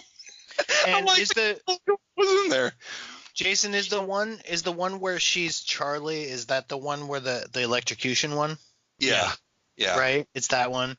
They look like they're sitting around, like they're all going to smoke a J, and there's a guy. So we've seen one guy who's a member of this club who's all Jimi Hendrix dressed. Right. It's like, oh, fucking Purple Haze. I get it, man. But in this one, like, this is like the second one we see him, and he's a little more Santana. Yeah. Than the second one. Like, easing up on the Jimmy thing. I get it. Branching out. Cool. And then it's they have an electrocution device, which they're like, you'll feel it's like got like 4 lights on it or something. And so like one is like you feel like a joy buzzer shock, and one is like green, it does nothing, and then one is like, it'll kill you or something. Yeah, the red one is bad news. Certain death. And it shocks the Santana guy, and that they forever have him doing this like thing, and it's like it ends up kind of being funny because it goes on so long. Yeah. But when it first was happening, for the first 5 minutes that it's fucking happening, I'm like, oh my God, this is terrifying. Like, this was absolutely the kind of thing that gave me nightmares as a kid. Like, I stumbled on this, I was like, oh no, I'm going to think about this for the rest of my life. This just shaped my future. But then it goes on, and then it's like, and then it's kind of like, it gets a little like in like Pee-wee's Big Adventure, Large Marge kind of territory, where it's like, this is like fucking bananas, crazy, stupid. Yeah, the makeup. Matt. Oh, I was just gonna say, yeah, the way they made him like a prosthetic of him for this electrocution sequence, Right, it looks like you're saying, Joe, like it looks like in like Fright Night or something like that, like when you're like half changed between a bat and a vampire man, like it's fucking weird looking, and it's like just his lips are peeled back from his teeth are very pronounced, like you see these white teeth, and it's a profile. And they use effects to make it a little more. You can't quite see it well enough, but you can. It is actually really disturbing. And then after he's dead, they created this thing where his jaw is kind of twisted sideways, like distended, and it's actually fairly good. But if they had put it on a if I can describe the effect really quick, it's sort of like, and maybe I'll make a GIF of it later. Who knows? But there are already GIFs out there of it. Oh, but okay. Oh, really?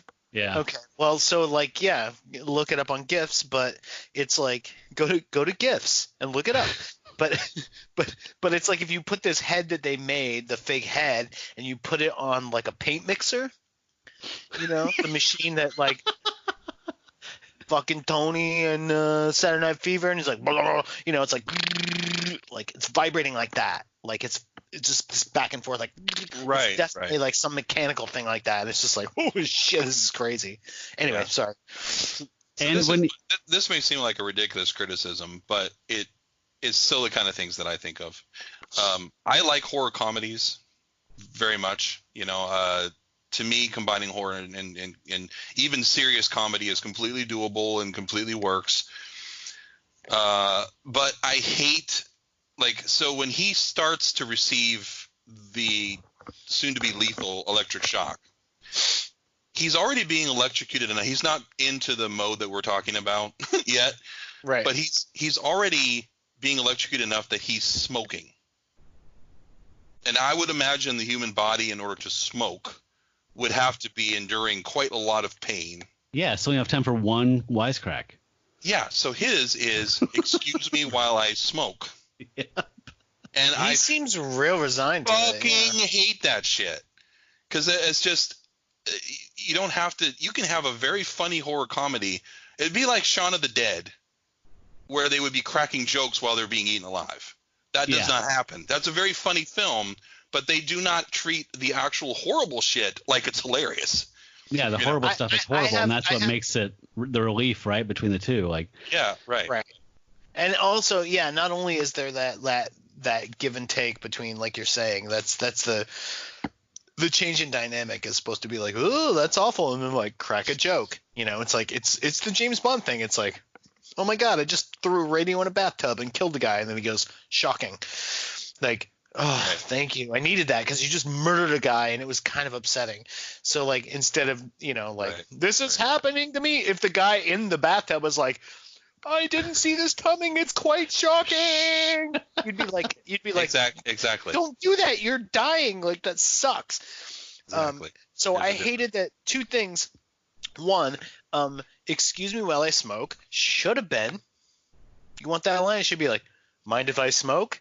Yep, I know. Much more a fucking thing people fucking said. And I kept thinking they were going to say, excuse me while I kiss the sky or something, because it's like you look kind of Hendrixy. It's like a committee of writers like split the difference. What if we do like, excuse me while I smoke this guy? That would have been better. Holy shit. I didn't even think of that. Like, if he was like, excuse me while I smoke this guy. Like, that would have been rad. Like, if the Russian had said, excuse him while he smokes. Right. I could see the guy saying that would have been fine. Circumstances. Yeah, that would have been fine. Then you made him look like Jimi Hendrix for a reason. Or you make it like, mind if I smoke? Stupid. But, like, it's a thing people said, and, like, you're like, oh, okay, quip. But also, like, you knew when they set this whole thing up, and this is offensive in its own way, that you're like, one black guy in the whole movie. I wonder who's going to get electrocuted. Like, it's like the Star Trek thing, like the red shirt deal. Red shirt syndrome, yeah. I was really surprised that the Russian, let's call him the Russian guy, I'm surprised he didn't die, but maybe he does in the full film, yeah. So Can we talk a minute about? So we see 3 death scenes, for the club. The first one with the bug. Yeah, nobody dies. Oh well, I guess somebody does die, just not the. Yeah, I really enjoyed, because you have no idea what's going on at this point. Like, the narrators told you they're involved in the Death Wish Club and that they expose themselves to the possibility of death for a thrill or whatever.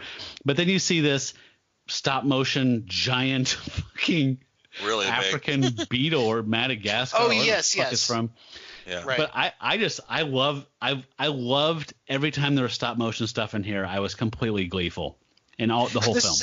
This is another place where they lucked out. Like, not to give too much away, but this is another place where they lucked out. Is 2 of these films that they cobbled together have like stop motion clay shit in them. Well, my understanding is that in the third part they added that for this. Really? Oh. That's what I read. I would guess it was the other way, because the second one had less of it. It's only the bug thing. Right. Whereas the third one, it's like over and over. There's several big scenes of it. The third one has the most shit, and it has the most stop motion shit. Yeah, Cataclysm definitely. If you guys ever get a hold of that and watch that, because I don't know how I read that they added it, but I don't know how reliable I can't remember where I saw that. I'll get it from Cinemageddon. I'll check it out, you guys. Okay. But the animation is on the level of and I respect it Mr. Bill for happening, but it's like Davy and Goliath level. So it's like Davy and Goliath, if you don't know, was like the Art Clokey, the guy who made Gumby, and he got a big grant from the Lutheran church, and then he's like, okay, I'm not a Lutheran, but whatever, if I can still stop motion shit, then yeah, I'll put your little God message in there. It keeps me working. But it was that level of stuff. It's like Gumby level of shit. It's not it's better than Gumby.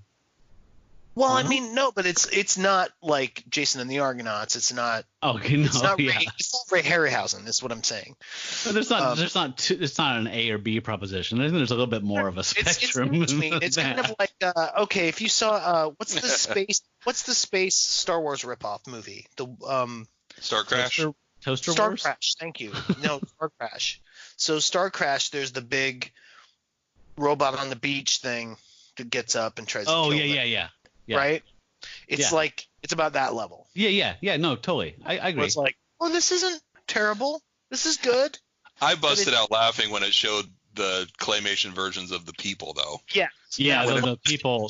The blonde guy. The claymation versions of people were serious laughs, because they're basically like formed clay. They formed plasticine to make these people, and so it looks like the people look like Celebrity Deathmatch, because they have to scale it up, so they look like big, like blobby people that are supposed to, like, okay, you didn't make an armature and make it to scale, but like the creatures, they look.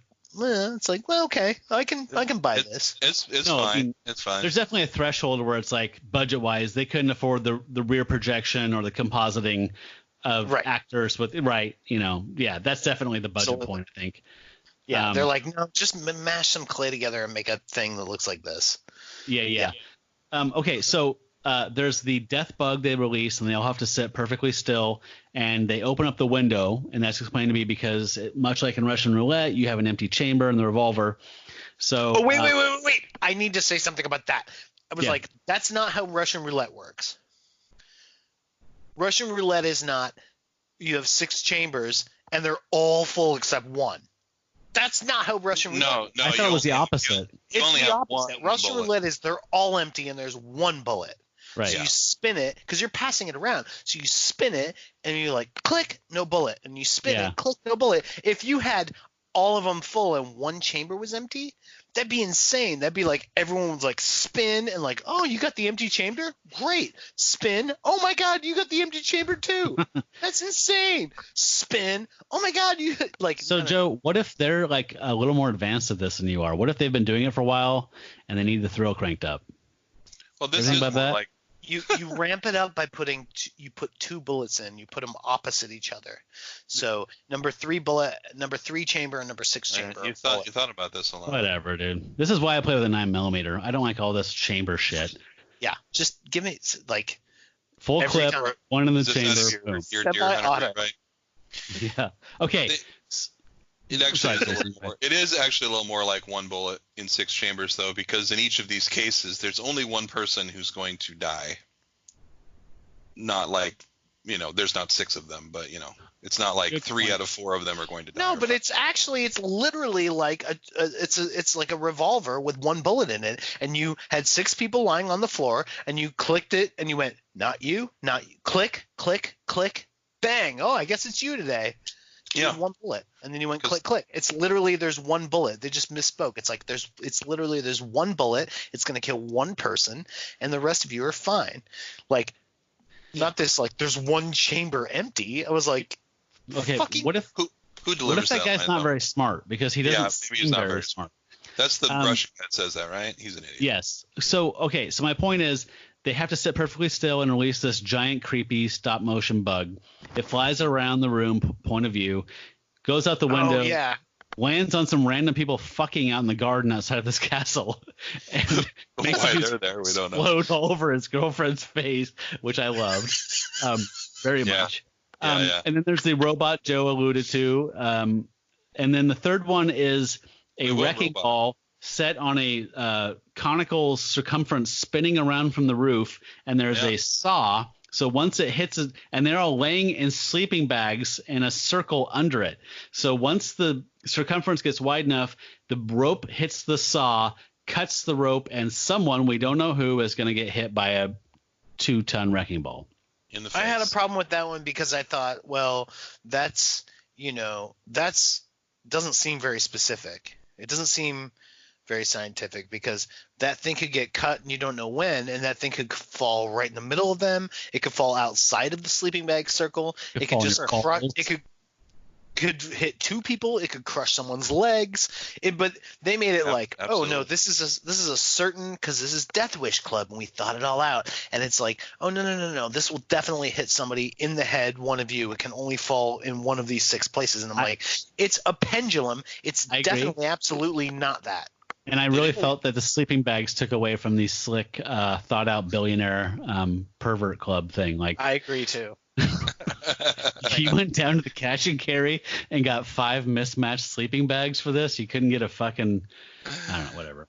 Anybody else But think It was the the reason they did that, we have to assume, is that so we didn't have to bother after each stop and start of the shoot to have like undo the bindings, show that they're bound, because they're supposed to be tied up so they can't, I don't know, escape or something. So they're supposed to be bound somehow. So it's like the sleeping bag is just to be like, no, take my word for it. From the neck down, we're stuck here. I think so it's like that scene from The Prophecy where the creature attacks the campers and one of them tries to hop away in their sleeping bag, and it grabs them and like swings them around and smashes them against a tree. We've talked. Did anybody think Sorry, the ball sorry, should have been go ahead. heavier than that though? Than 600 tons or whatever. It was 500 pounds? it was 1,000 pounds. Oh, and he goes, it's a ton, and it's like, that's 1,000 pounds exactly. And then the other guy just immediately undermines him and goes, and 2.6 ounces to be precise. Oh, that was Give or some take. weird. And that then he was goes, weird or banter give or there. take, and it's like, what? He said precisely. Like, what do you like? I wanted the guy to turn around to him and go like, what are you fucking doing? I just said it was exactly 1,000 pounds, and they're gonna tack on like plus 2 pounds and 6 ounces. Like, come on, man. Yeah, that guy was a jerk. Let me be the villain. You're a bad toady. Are we ready to hear this guy? I made of a supercut of every line this guy had because we were fans. And my wife's first comment was, I keep waiting for him to say, to poop on. Perfect. From time to time, one of us thinks of a novel way to expose us to death. You're putting me on. Not in the least. Are you going to sit in? You're all still here, so it can't be that dangerous. Why did you open the window? For the same reason there are empty chambers in the revolver when one plays Russian roulette. Our little friend might not decide to honor one of us with a sting, but fly into the garden instead. Where he'll sting some innocent person? A salute. And Mr. Marshall, you will notice there is an empty seat, just as in Russian roulette. There is an empty chamber in the revolver. Are we ready? Stop. Shut up. The process is irreversible. Once it is started, it cannot be stopped. So just shut up.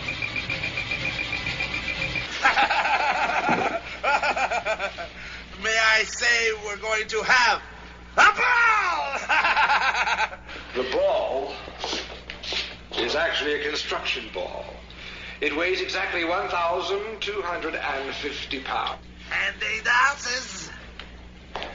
Normally, it is used for knocking down buildings, 2.5 foot thick. They give or take a centimeter or two. You will notice that the 1.5 inch rope is laboratory tested to withstand the weight of 0.9 metric tons, yeah? that the ball will be traveling in a pre-prescribed circle until it reaches a full speed, at which time the rope will be tossed against the saw blade. Scientifically sharpened for this occasion, yeah? And gradually, the rope will cut until it is cut clean through, and the ball will fall. The ball will fall. I like that.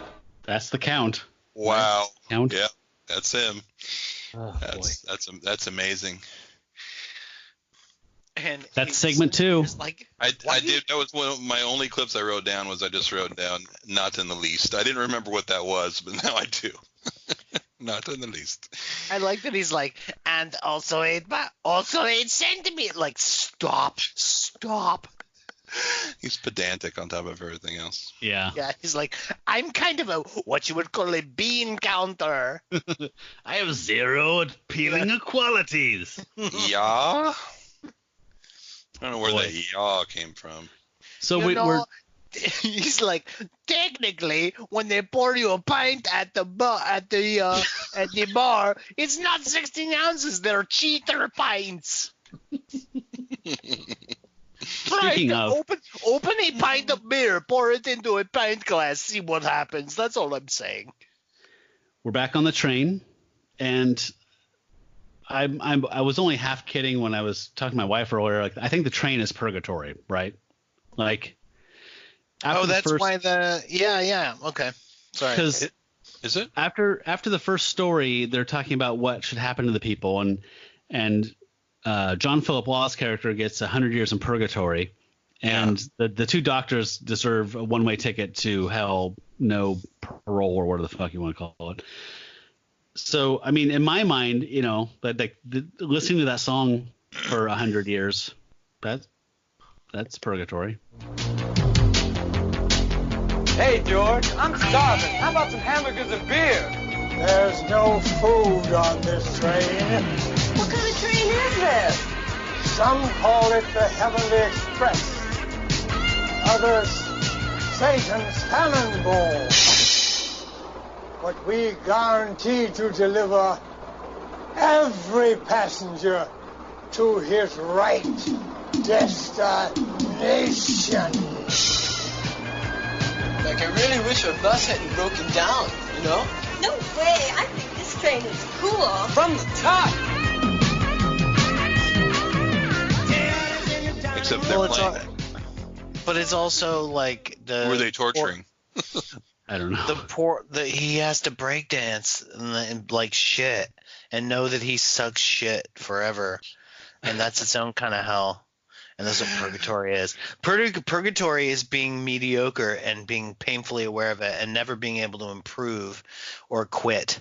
No, purgatory is when everybody has something to do, everybody but you. But you, yeah. Right. Meaning me. It would have required a lot more out of this cast and writing crew and everybody than it would have. But if they had actually done this musical act like this, but given glimmers that they were actually trapped doing this over and over and they couldn't stop, and it was hurting them to do it, like they were just like facial expressions here and there, like, and then what God said about the tears and the, I don't know, would have made more sense. Yeah. All they would have had to do to establish that was to had little breaks in the video where all the people acting in the video stopped and broke music video character and looked fucking exhausted and went like, yeah, oh, okay, and then like the leader of the band go like, again, reluctantly, again, and then they did it again and like ramped it up again. You would have been like, holy shit, that sucks. But or you could even just progressive tears going down their like dancers' faces and stuff. Yeah. While they're smiling. While they're smiling. Yeah. That would have been a lot cooler. Well, but the fact that you had the train not conductor, but the porter is like call him both. Like, again, I think I'm like, Jesus Christ, man, like somebody's got stuck in big purgatory because this guy keeps going like, maybe purgatory, maybe put him in purgatory. You guys disagree? Maybe put him in purgatory. Maybe line my pockets. Purgatory. I kind of had this vague idea that he was actually in charge. It's not fully formed, but I've just a little bit of a That'd vibe. be pretty impressive for 1985, a year when a movie came out that suggested that Michael J. Fox invented rock and roll and gave the idea to John Barry. It's actually kind of amazing to me when that this movie 1985. I don't think of 1985 as being quite. I don't know. It's like things were this bad in 1985. I don't know. I guess so. Well, this was released on VHS in 1985. I think this might have been cobbled together in 84, but yeah, I get your point. You're right. Those are two totally different years. Now, why did they? One thing I don't. A lot happened. I guess we can't talk about this yet because it's the end, but I just wonder why the train was claymation there for a second. It didn't make any sense to me. Was it? Yeah, it was a model or something like. It was a model. Oh, it was definitely a model, like a train model. Like that was all stupid. There was things where it was like, oh, this is all fucking stupid little trains. Like, but for the rest of it, they did it in a way that it passively looked like a train, and then at the end when it crashes, it's just really super obviously a little toy model. Yeah. Mm-hmm. I would direct listeners to the pivotal final scene of Air Force One, wherein starring Harrison Ford. Yeah. Get off my plane. Self-same. Yeah. Oh yeah, get off my plane. Oh, and people they do. He kicks them off the plane, and they bothered to make the one with snakes. No, snakes were not on that plane. That was a different sequel. Plane. Okay. That was it was Get Off My Plane, and then sequel Get Off My Plane 2, Snakes on Plane.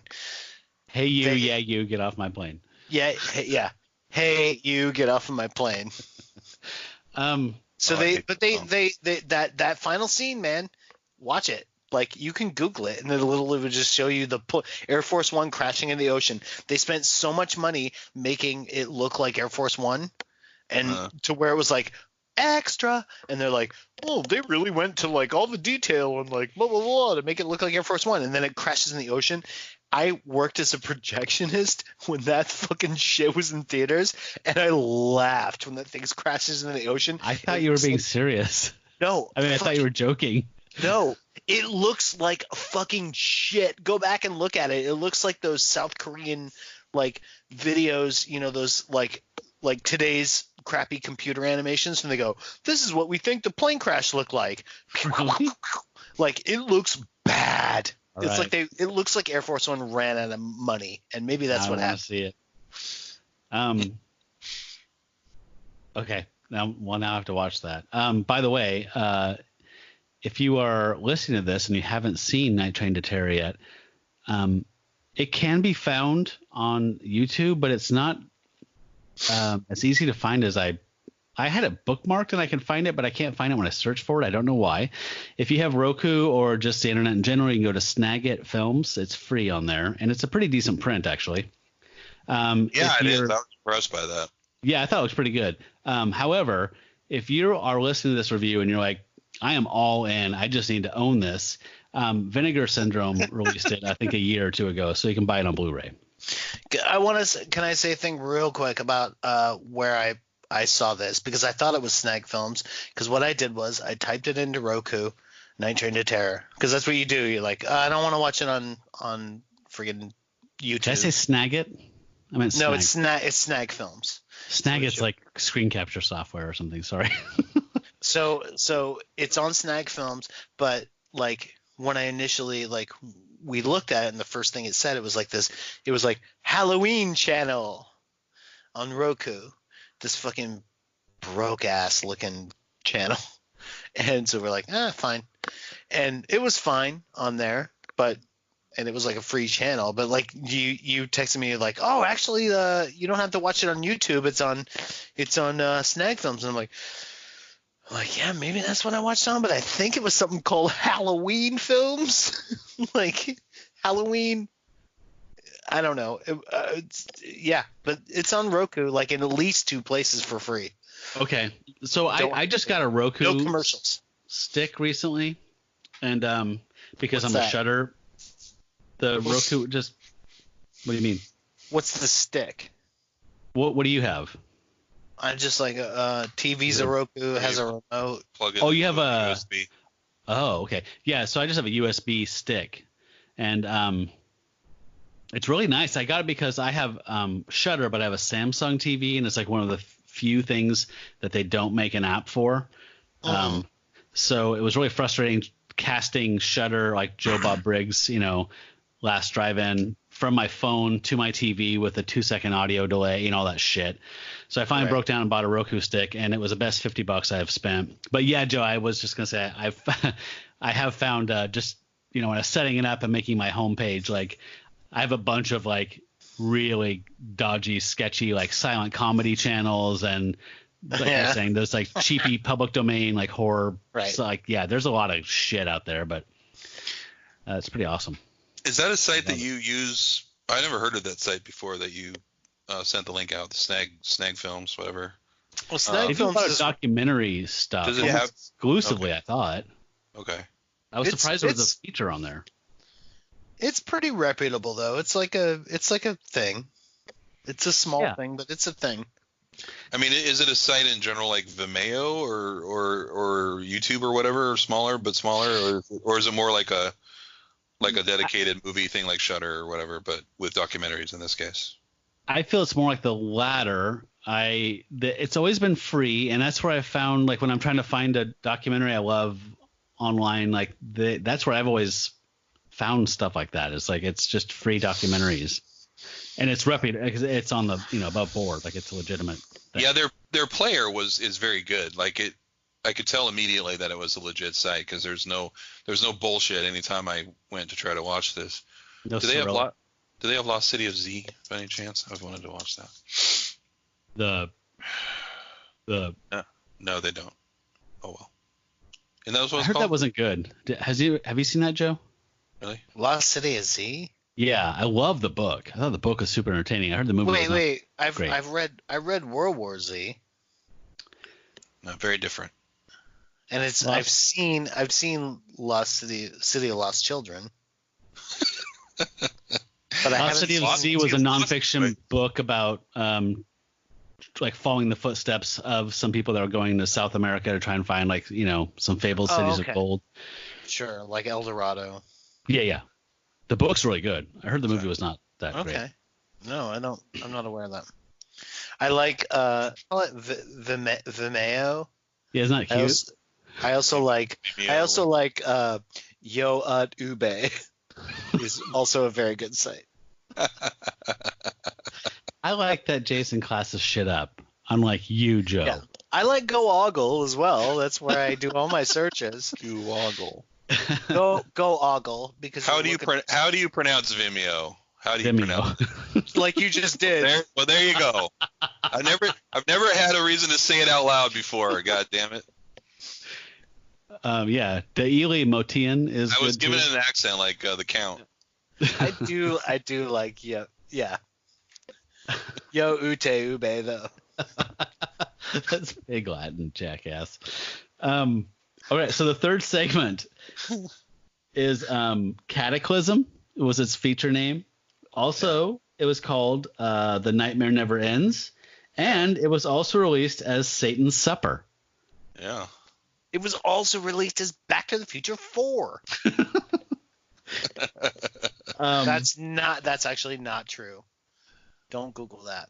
Go on. And this one stars Richard Mole in a completely different role, but it also has B-movie stalwart Cameron Mitchell in it. Yes, from Space Mutiny. And Demon Cop, and I'm sure he's been in some other stuff we did. He's way better in other stuff than this, I think. He was when he was young. Like he's one of those sad guys, like John Carradine or whatever, where it's like, oh, you're just paying for college for your grandniece or whatever. Like, but I feel like Space Mutiny is around the same time, and Space Mutiny, he's better in that than this.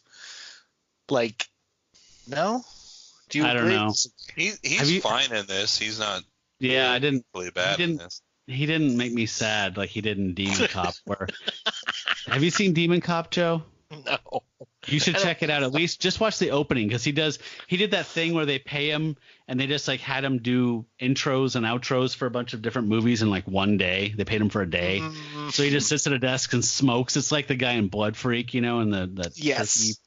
It's like that, and it's just sad because he doesn't know what the fuck he's doing, and he looks like he's drunk or something. God. Okay, so who wants to take a crack at this one? Oh boy. I guess I can. Jason.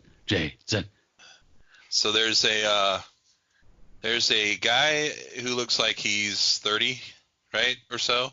Very handsome young man, followed around by an entourage of women at all times, and this old Jewish man sees him and recognizes him because he was in a concentration camp, and he recognizes that this guy was a Nazi.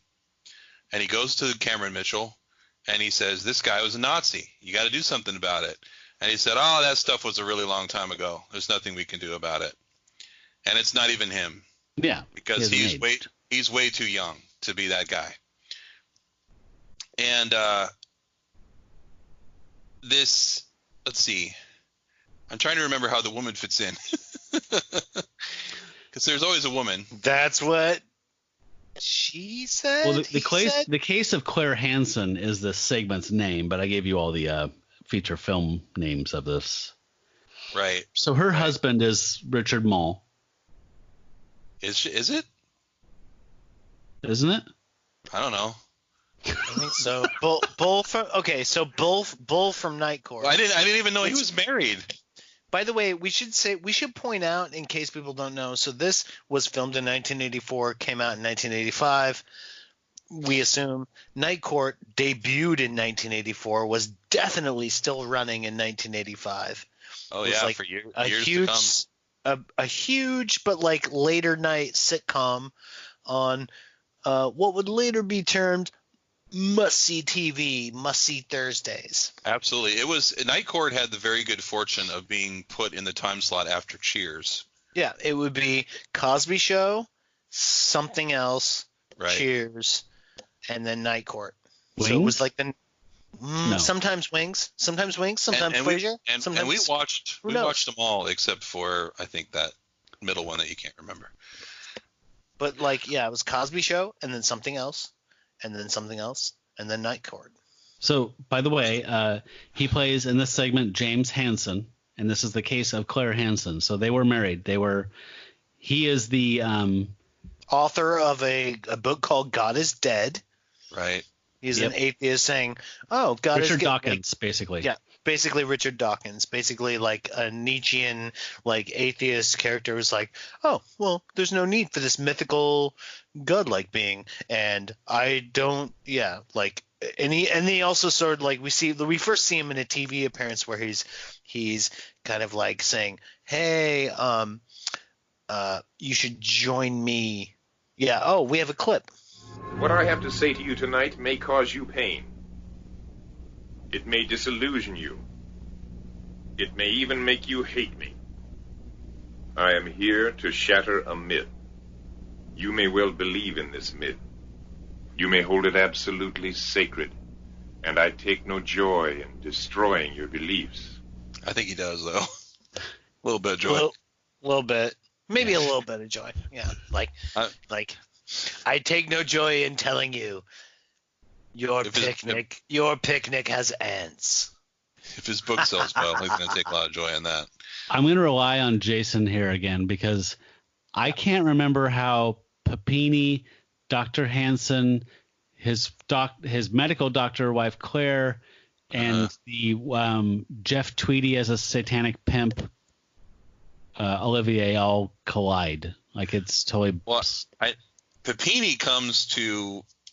He comes to his office. What did you call Mr. Small's character? He comes to his office, and he reveals his 666 on his breast, which gets Richard Mole's attention. He's like, "Sit down." After he does that, and he warns him that he needs to give up this book. He needs to start believing in Satan, I guess, or whatever. Wait, before you go any further, we need to play this. We need to play this clip very much. This very comic line reading by Richard Mole. So the aforementioned Papini bursts into Richard Mole, his author, character, whatever the fuck his name is, office, and he says, "I need to talk to you," and he tries to shoo him away, and he says this before believing him. Don't alarm yourself, Dr. Hansen. I just want to help you. I don't know you, and I don't need your help. Now, leave. Everyone needs help, Mr. Nobel Prize winner. Especially you. Out. The way he says leave at the end is what really makes it. The whole that, like, I don't know you, and I don't need help. Now, leave. Like, it's brilliant. It is brilliant. It's kind of Valley Girlish. Yeah. Like, whatever, bitch. Yeah. Yeah. It's very funny. It's very funny to me. I don't believe in Satan and all that stuff. I don't believe your shit, and you're stupid, so, like, go away. Yeah. Okay. You're right. It's very Valley Girl. I think I found some connective tissue. So that old man who recognized him from the concentration camps as the ageless Nazi war criminal turns up dead, and Dr. Hansen, the Richard Dawkins character's wife, Dr. Hansen, the medical doctor, is doing an autopsy on him and finds that tattoo. Well, he's a white Caucasian, late 70s, name of Abraham Weiss, multiple fractures, vertebrae broken in 3 places. The assailant must have had tremendous strength. This tattoo is a Nazi concentration camp identification number, but this 666 occurred at the time of his death. That's right. That connects those two. Okay. And when he's hysterical, he tells Cameron Mitchell's cop character, or somebody, look at the wall. And the cops are like, there was no wall. We found him. He died in a parking lot. In a parking lot, right. They said that was that's what it was. They said that was the last thing he said was the wall, look at the wall. And he was in the middle of the parking lot, so it didn't make any sense. And it's like what they meant was he had all these pictures plastered on the wall in his apartment. And they show the Satan guy. So the Satan guy looks like I guess if I was Satan, I would look like I was a guy from the Bay City Rollers. He looks like I thought he was kind of like Jeff Tweedy, but I really thought he was like Tom Cruise in Interview with a Vampire was kind of what they were going for there. Tom Cruise's Lestat. Yeah, but he has. There was a very vampire kind of thing going on with that. So he had penciled in fake black eyebrows, really thick. He's like if Tom Cruise played Graham Parsons playing a vampire. I have to mention one of my favorite parts that was this little throwaway thing. So there's this other cop who is Cameron Mitchell's superior, and at one point he tells him, there's no case here. You can't pursue this. And there's a bit of a jump. I'm pretty sure some stuff got edited out there. But then Cameron Mitchell has figured out what he meant by the wall. Like Joe said, it's this old Jewish guy's. He's got all these newspaper kind of clippings up on his wall. He's been connecting all the dots. Yeah, and people are like circled in red Sharpie, like this guy, and you see him throughout time. Like he's 1886, he's 1912, he's like he hasn't aged a day. Yeah. So Cameron Mitchell is showing his supervisor this, and he's pointing out all these circled, and it's like, look, it's the same guy. Like, and the senior cop is like, yeah, it is. Okay, let's, ABB, whatever. And then my favorite part is he grabs his supervisor and pushes him out of the room like a little kid. He like hustles him out of the room, and it's just it's the funniest thing. I don't remember that. Too much going on. So play a clip of him being. No, never mind. You gotta get clips in your next incarnation of the show. Yeah, it's more of a visual thing, probably. Yeah, I was kidding. That was a joke, Joe. I don't understand jokes, man. You know me. He doesn't like music to make him laugh or words to make him laugh. I don't read words to laugh, motherfucker. If I want to laugh, I'll look at an animal cookie cracker. I'll throw down a banana peel. That's what gifts are for, goddammit. I ain't gonna fucking look at words. Jesus Christ. Think you fucking libtards get it by now. Is this the liberal redneck or something? Yeah, man. Like, yeah, I voted for Dukakis. That's fucking ain't right. Fucking libtard. You're only 22. There's no way you voted for Dukakis. Yeah, I did. I was 5. I fucking figured it out. What, you didn't figure it out? Fucking voter fraud, man. Come on, man. Get with the times. Jesus Christ. Catch a ride. Any Borderlands fans out there, he's going straight into that territory. So I really liked there is a character that we're alluding to as the timeless demon or whatever, agent of Satan on Earth, has like a female familiar or something, and she frequently reverts to her true form, which is like this slobbering, like a mummy-ish thing, creepy ass like Mum-Ra crypt keeper thing with white lace on. I thought that was rad. I really liked whenever there was a stop motion demon that consumed somebody, I was totally entertained. Like I want to see the feature length version of this one. So there was a scene where he predatorily gets this woman. She is, what is she, a waitress or something? He grabs her and he takes her and does whatever with her, bad things, I'm sure. There's a scene, it was actually kind of interesting. I was watching, she's in bed and isn't she drinking something? And then he's sitting in a chair. Tell me more, yeah. And he's slowly taking off his shoes, right? Yeah. Yeah. And I'm thinking, man, they are sure spending a lot of time showing this in a movie where they've had to cut giant plot points out. But then it pays off. He takes off his shoe and it's like cloven hoof. It's grotesque looking. It screams and it's like, oh, that's cool. So then was cool. Man, that's way more shin hair than anybody should have, too. Right? It's super gross. It's like, no, man, your shin would be like, you wouldn't have that much hair down to your hoof. They really wanted to make it stand out, which they did. Like, it's a leg. It's a leg. He throws her in a car, and he rather politely drops her back off at that wherever it is. Understand how polite I'm being by not murdering you? The car. So there's this blonde guy who I don't think he's her boyfriend or anything, but I think he likes her. And he goes in search then, and he ends up in that alternate dimension where what is that? A demon, right? He's like her. That's one of those scenes you're talking about. Well, he's her coworker, right? And he's like, no. And he's like they're in the he's like a bouncer and she's a dancer or waitress or whatever. He's sweet on her. He's sweet on her, but he's also like, no, that's the fucking code, man. Like, he's like, no, I'm looking out for her. Like, I'm not gonna. She's gonna get hit. Like, that's the server code. It's like the most real thing in the entire movie. Actually, is like, yeah, no, I'm gonna walk her to her fucking car.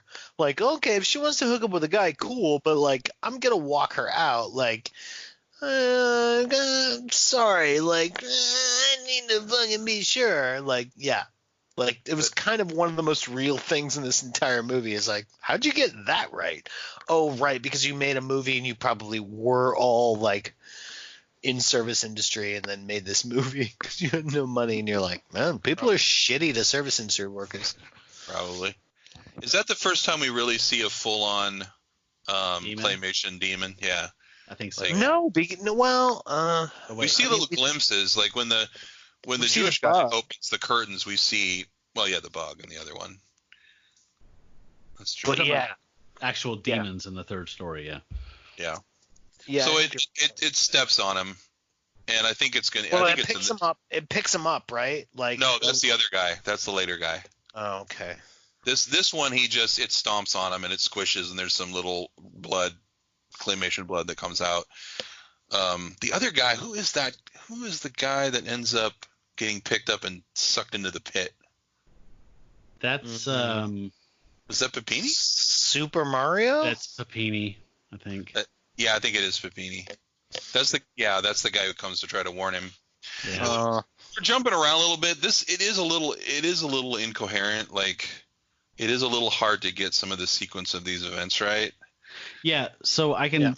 Yeah. So the only thing that's important really here, beyond what we've already said, is that the female Dr. Hansen goes to a priest and he explains. She's trying to figure out what's going on, and he explains to her that this guy Olivier is an agent of Satan. He's a demon walking the earth. He's ageless, and he has they've been prepared for this apparently, and he has a cool opening in the floor that 2 tiles open up and a box comes out, and the box was made out of wood from the crucifix of Christ, and she needs to get Olivier's heart.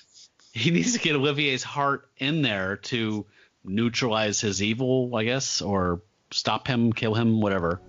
You have a task to perform. Look down at the floor.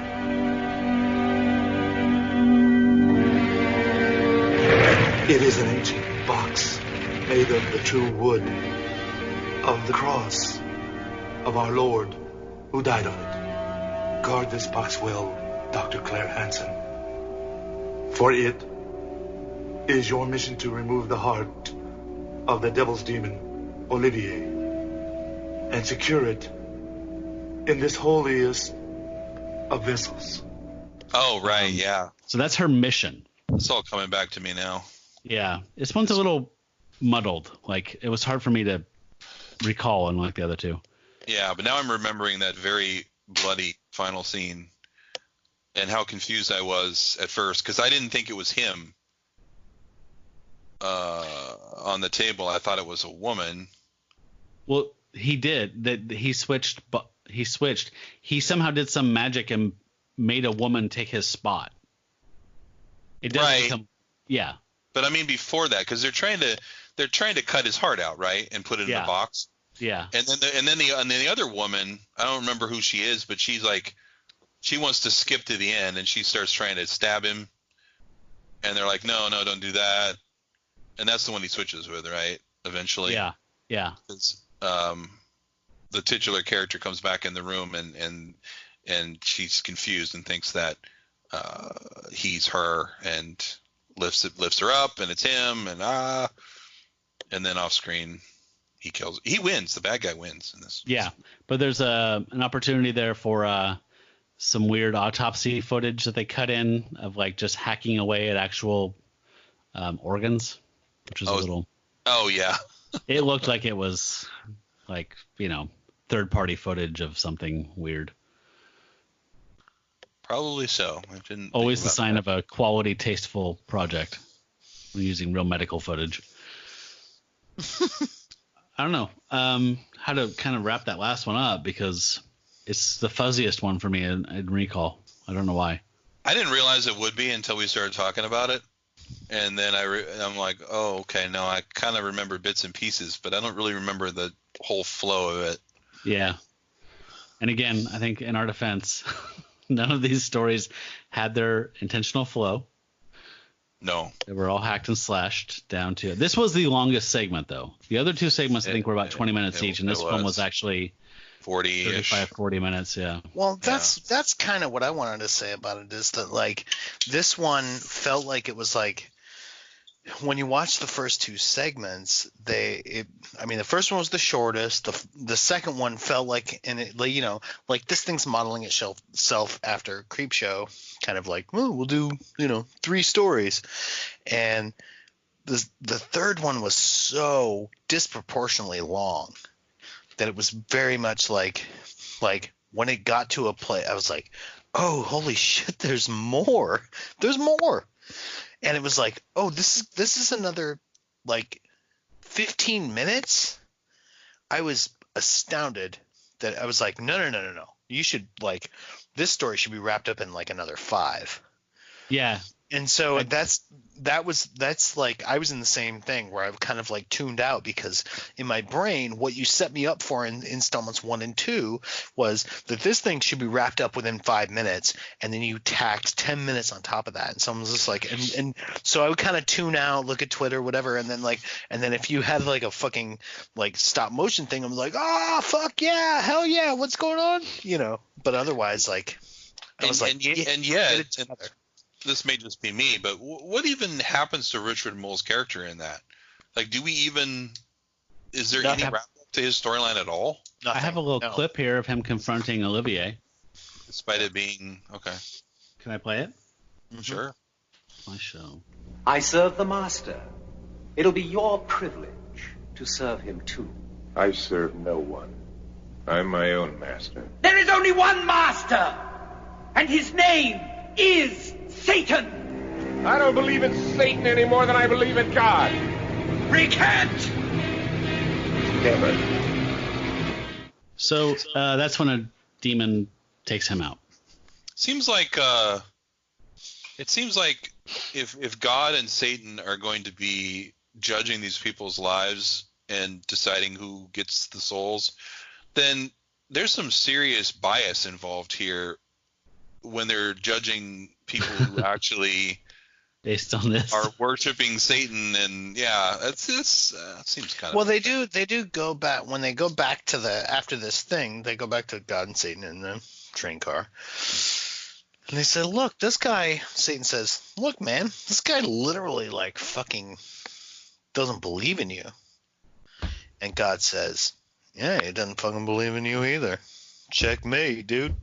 Like, burn. Yeah, fucking got your ass. I don't remember any of that. I must have started drifting off at the end of this. But he was trying to say, like, Satan was like, man, you don't believe in you, and he's like, yeah, well, you know, people come around, and he's like, ah. So at this point, the night porter / conductor, depending on who's referring to him, comes in and says it is precisely dawn or something. And like, oh, perfect timing. And that's when the model train crashes. Mm-hmm. And the funniest thing to me was at the end, there's like this long like pan across the train cars to show like everyone in this. Same thing I was thinking of. Go ahead and say it then. No, it's the guy still playing the guitar. Well, there's one guy. He's playing that weird, not teardrop bass. I can't know what the fucking name it is. It's driving me nuts.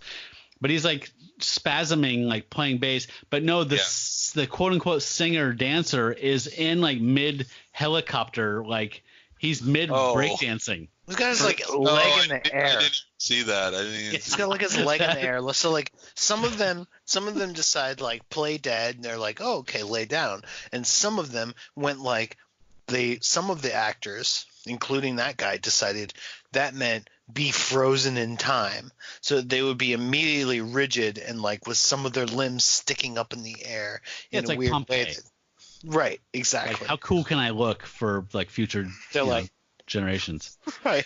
I understand that in a movie like this, no, like a Pompeii like situation where it's like, oh my god, we're all gonna die. Like this would be amazing 500 years from now. Suck my dick. Yeah, start jacking off. Yeah, it'll be hilarious. It'll blow people's minds 500 years from now. I understand that your special effects budgets are really limited, but it always cracks me up when things happen that they don't look like they're connected at all. Like the explosions in this movie are really bad, and it would be like throwing a paper airplane against a tree, and then when it hits the tree, there's this like picture of a thermonuclear bomb going off. Like when I think it's in the second segment when the car explodes, it's this screen engulfing sheets of fire thing. I think something similar happens with the train at the end, but I can't remember that image. Yeah, it is. It's like almost goes into negative. Like it's just like this. Like how many times can we use this explosion shot here to make this really big? Mm-hmm. I mean, if you're gonna use, you could at least. I'm sure there's stock footage that you could use. There's actually a shot of the train when it's on fire that looks like a train on fire. Yeah. It's halfway decent. But the actual explosions are not good. It'd be funny if it just cut to like a I don't know, like Buster Keaton, the general, like the trestle collapse. Yeah. Oh, yeah. Did you know that like probably only one car ever went off a cliff in the 70s? They just filmed the one and they threw it in every show. Right. The Wilhelm car. Yeah. Yeah, the Wilhelm car. Yeah, it's basically the Wilhelm car. So that is the story, guys. And there's really long credits because you have to credit the productions of all essentially four movies. 3 with another crew. One of the you named all the directors in the beginning. I think there may even have been one more because I think you named 4, but my understanding is that just one of these films had 3 directors. Yeah.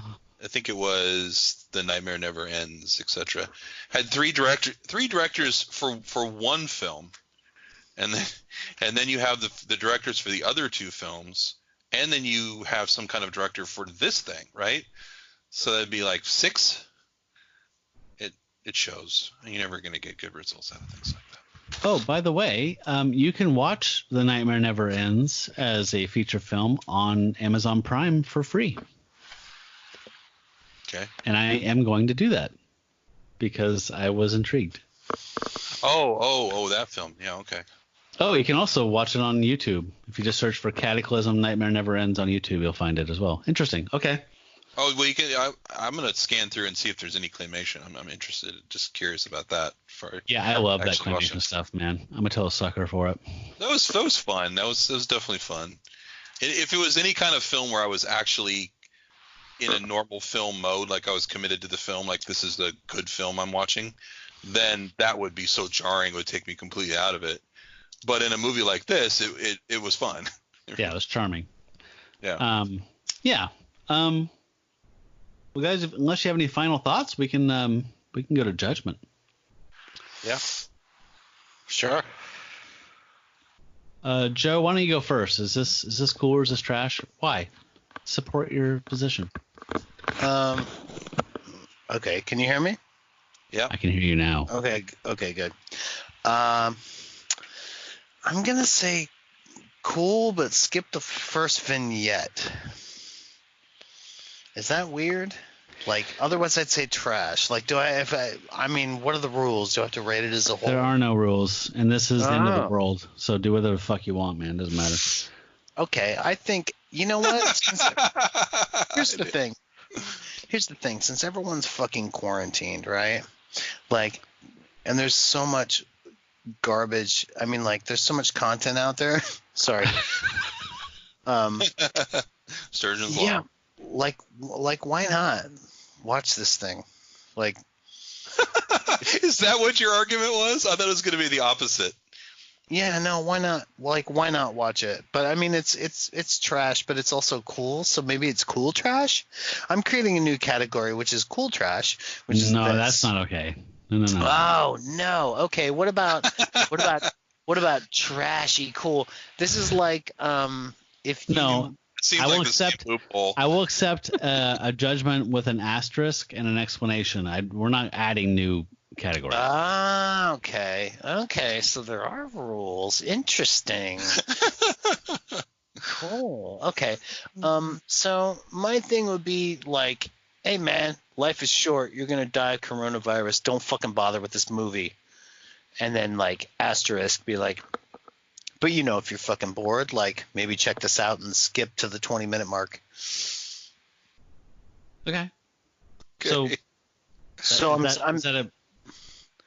guess if you're filling out a spreadsheet, that'd be trash. There will be a spreadsheet. Okay. Cool. So Joe said trash.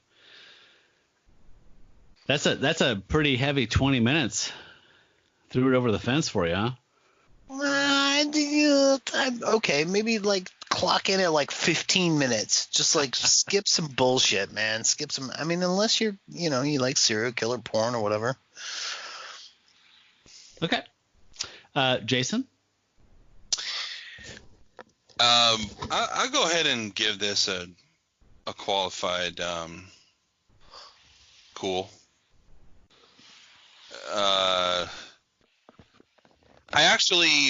I think it's more reflective of just some of the movies that I watched for this podcast, that this actually felt competently made mostly. Yeah.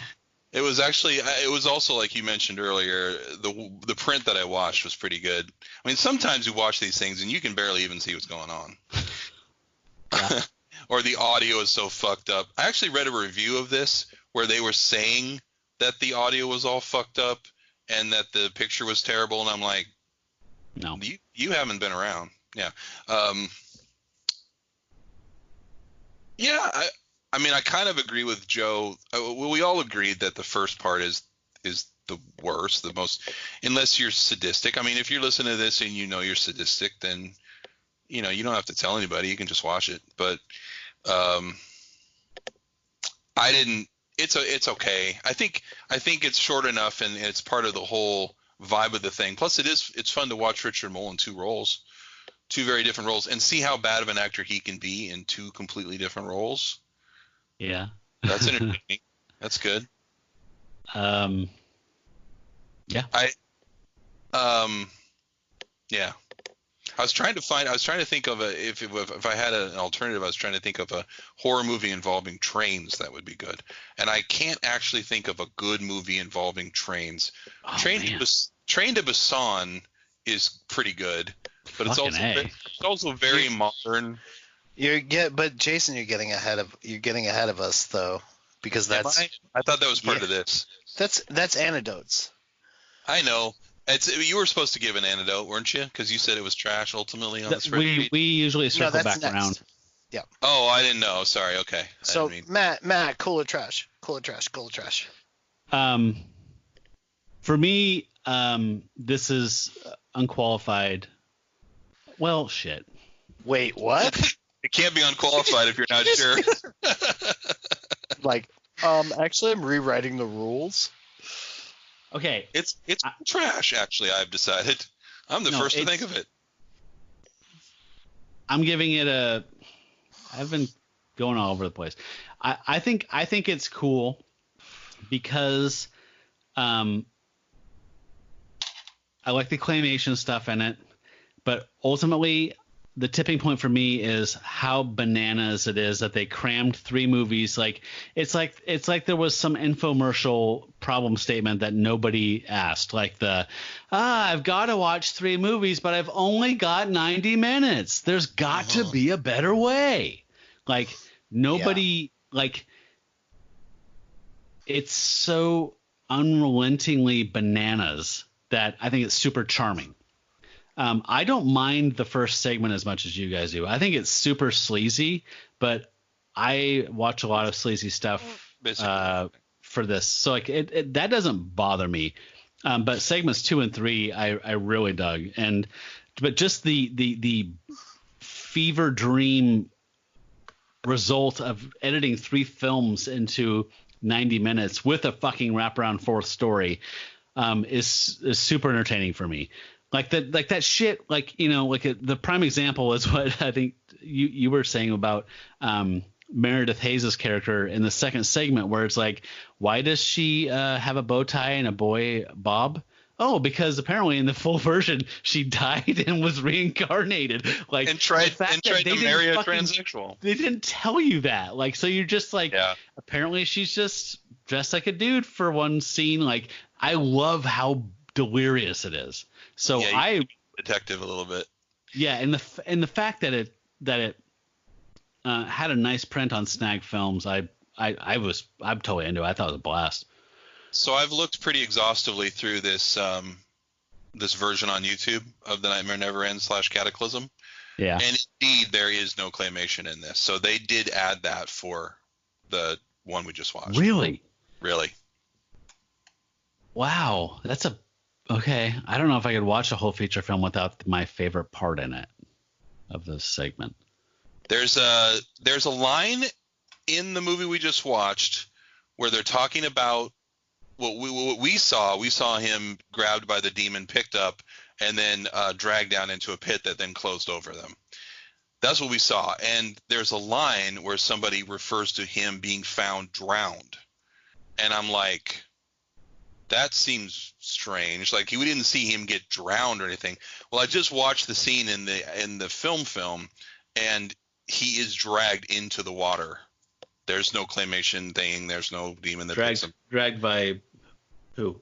Unseen forces. Evil Dead-like unseen forces. No way. So that's like basically taking the thing I liked out of it and it's just like The Omen or something. Like, fuck that. Yeah, essentially. I would not want to see that. I feel like the second film is easily the one that seemed the most fun. Yeah. Especially, I mean, the stuff we know is missing makes it sound even more fun and crazier. Yes, zanier. And then the whole we've got the Count and his wackiness. We've got the death games. Yeah. I feel like that one easily is the one that I would prefer to watch. Yeah, I am watching. Now that you told me there's no claymation in Cataclysm, I'm not that interested. But I'm very interested in watching Death Wish Club / The Dark Side of Love / Carnival of Fools / Greta. Okay. Okay, so I don't have to produce an antidote, but I do have just a recommendation. So I'll let Joe go first.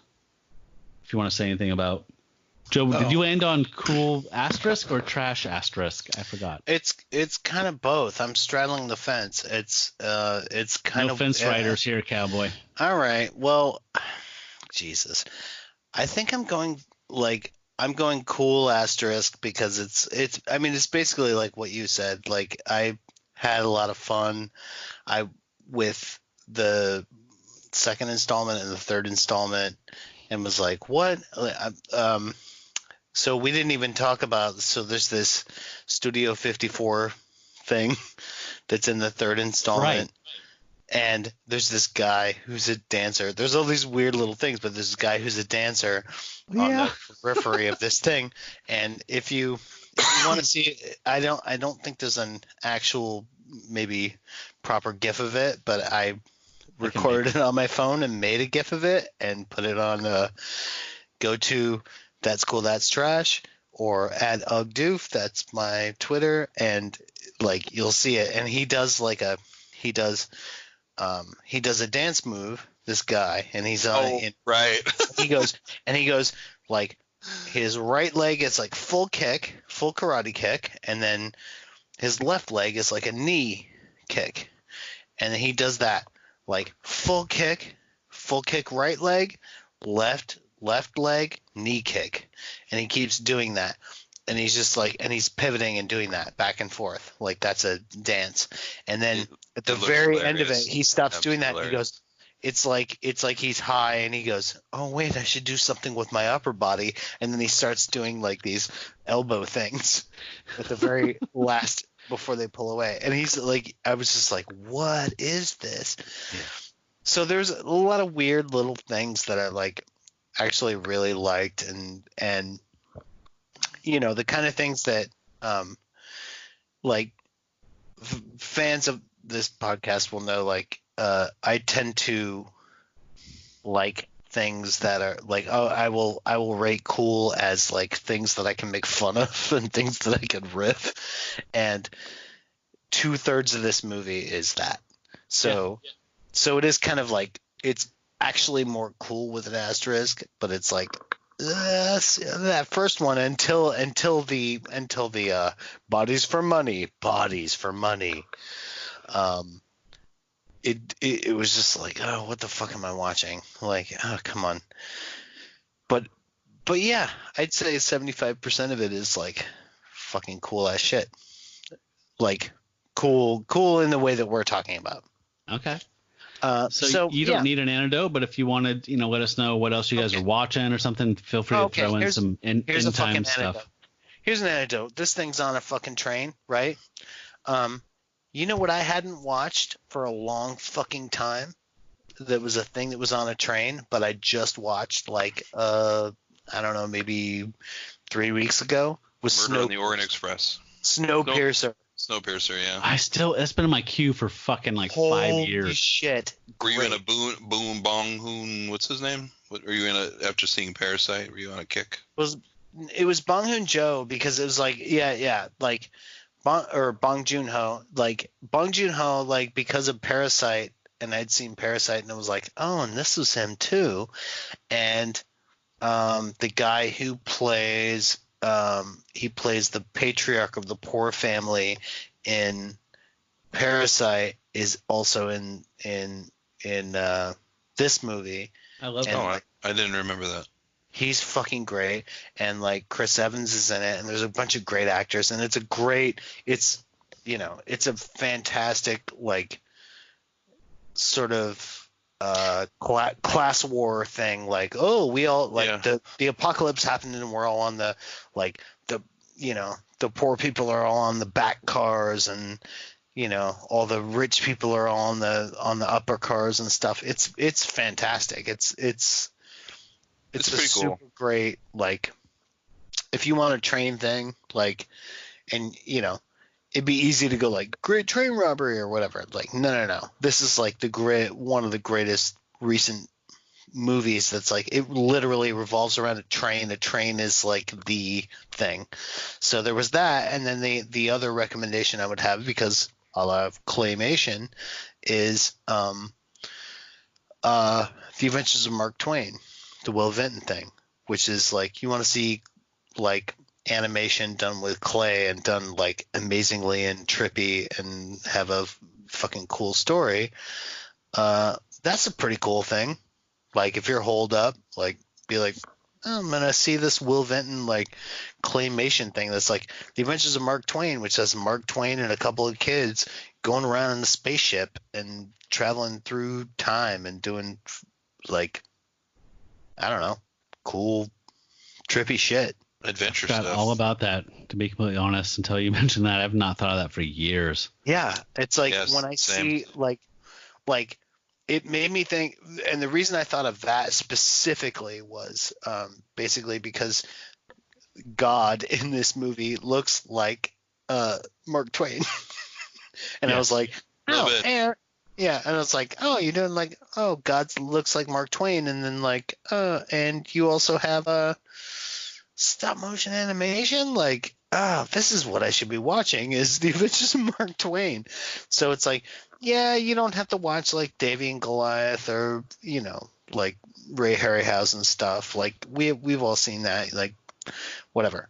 But I feel like not enough people have seen The Adventures of Mark Twain. It's like, it's pretty crazy. They're on like a floating ship, and they're just like floating through. I don't know.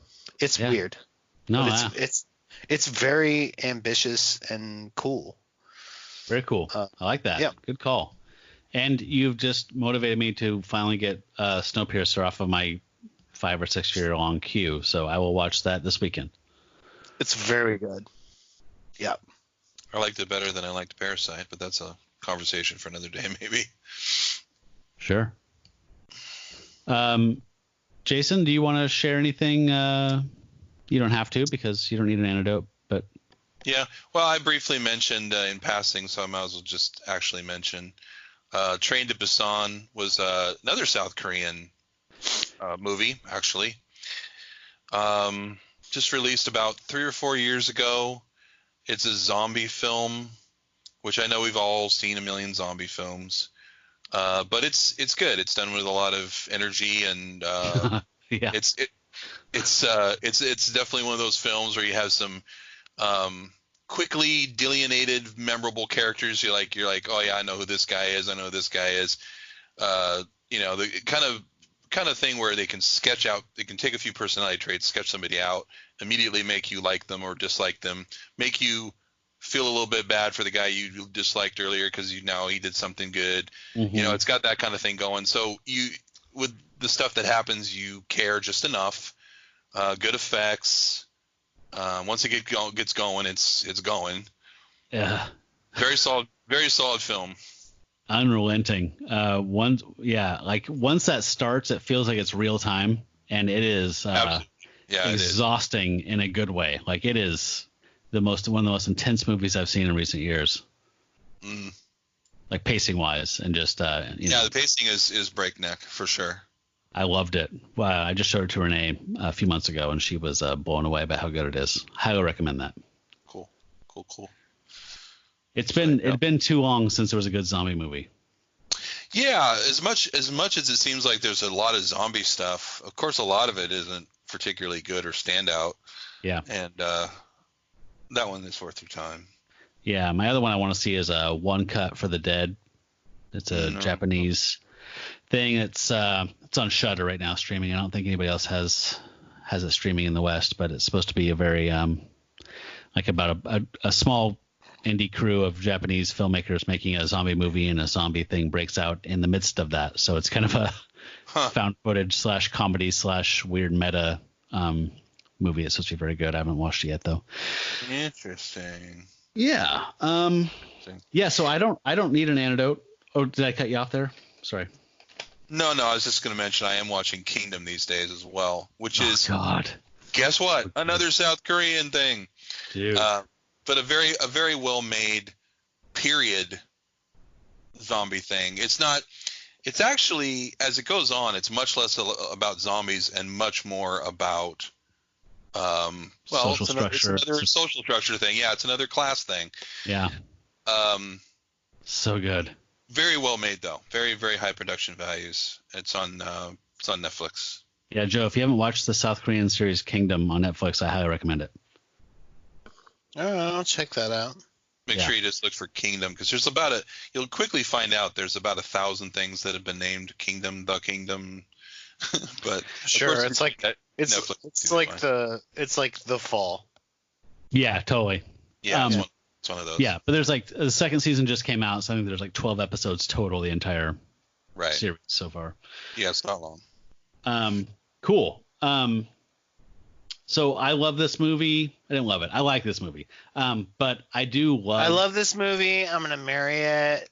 No, I do love this format for films, and when they're made intentionally with care and whatever, I think they're really good. So I have a couple recommendations. I love the Hammer Films little brother, they're kind of lesser B competitor called Amicus.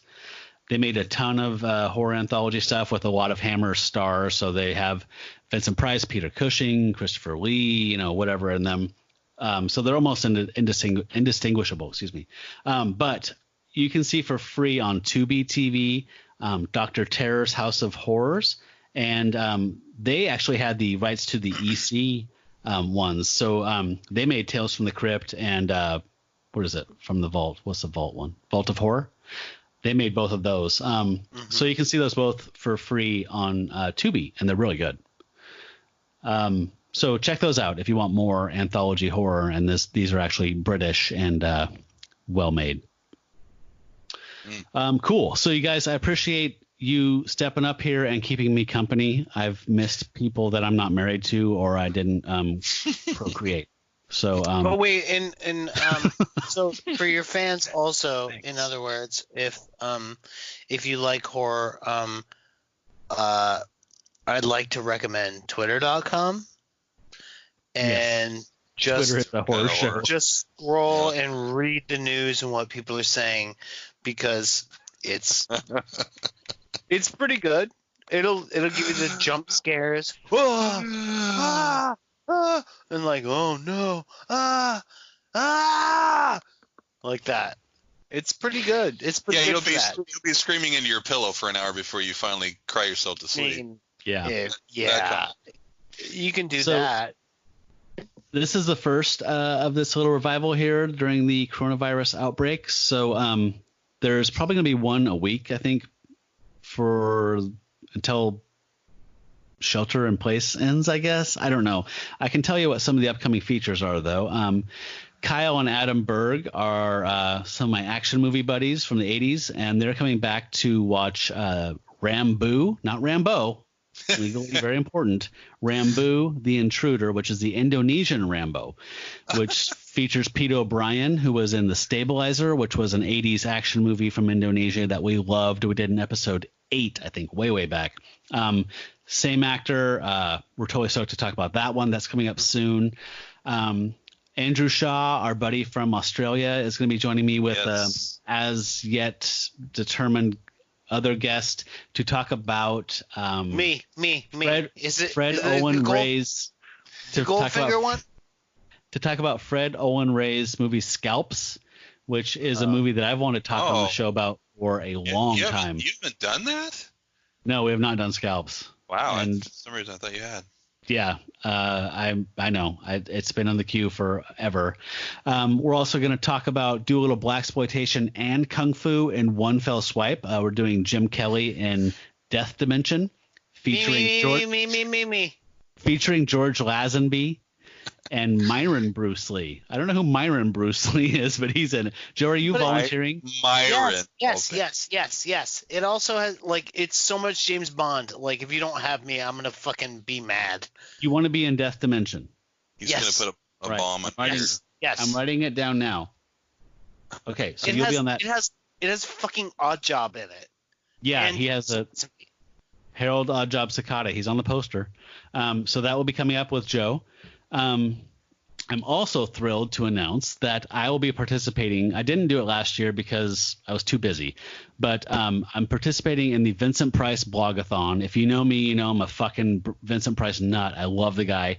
Some blogs are doing a blogosphere type of deal. So real Ouija midget reviews and cinematic catharsis are two blogs that coordinate with these, but different podcasts, different bloggers, different whatever artists even are just chiming in and all doing these different Vincent Price things, signing up for a project to review in their own way and produce something. I signed up for Scream and Scream Again, which was also coincidentally made by Amicus Films, the same company I was talking about. But it has Christopher Lee and Peter Cushing in it as well. It's supposed to be a kind of a nonsensical 70s sci-fi horror movie. So I'm stoked to watch that. We'll be doing that in April. Vincent Price Blogathon is April 17th through 19th. That's when all the producers who signed up for things are supposed to be releasing their work. So that's when that's coming out. And there's some other stuff I'm reviewing for possible future stuff. My ultimate hope is that we don't have to do this very long because I want to go back to retirement and be able to see my friends face to face. But in the meantime, we're going to be here cheering each other up and hopefully entertaining you remotely. So thank you guys again for your time. It's been awesome talking to you. It was a huge therapeutic release after a couple of weeks of a lot of stress and a lot of what's the term they use on the news? Unprecedented times, in uncertain times. Thank you. Thank you. Same. Yeah, it's always great. But like everyone else, feeling stir crazy and disconnected from the world. The world is a little surreal when you just everything you do right now is just different than it usually is. And of course, there's a lot of things we can't do at all. And this is one thing that we can do, and it's fun, and it's good to talk to you guys. Same. So thanks for having me on. Anytime. Thank you. To paraphrase Bono, coronavirus took this from us, and we're taking it back. This is our normalcy. We're taking it back. When life hands you gremlins, you make gremlinade. All right. You have to just sign off after that one. That's cool. That's trash. I'm Matt Howell, and you have been. Hi, I'm Joe. Bye. Jason, Farrell, thank you, everybody. You folks out there, stay trashy.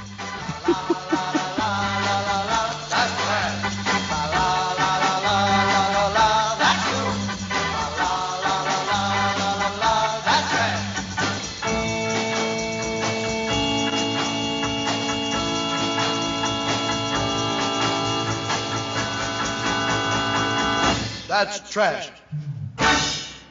It's garbage, folks. You rang for me, sir? I did. What can I do for you, Mr. Satan?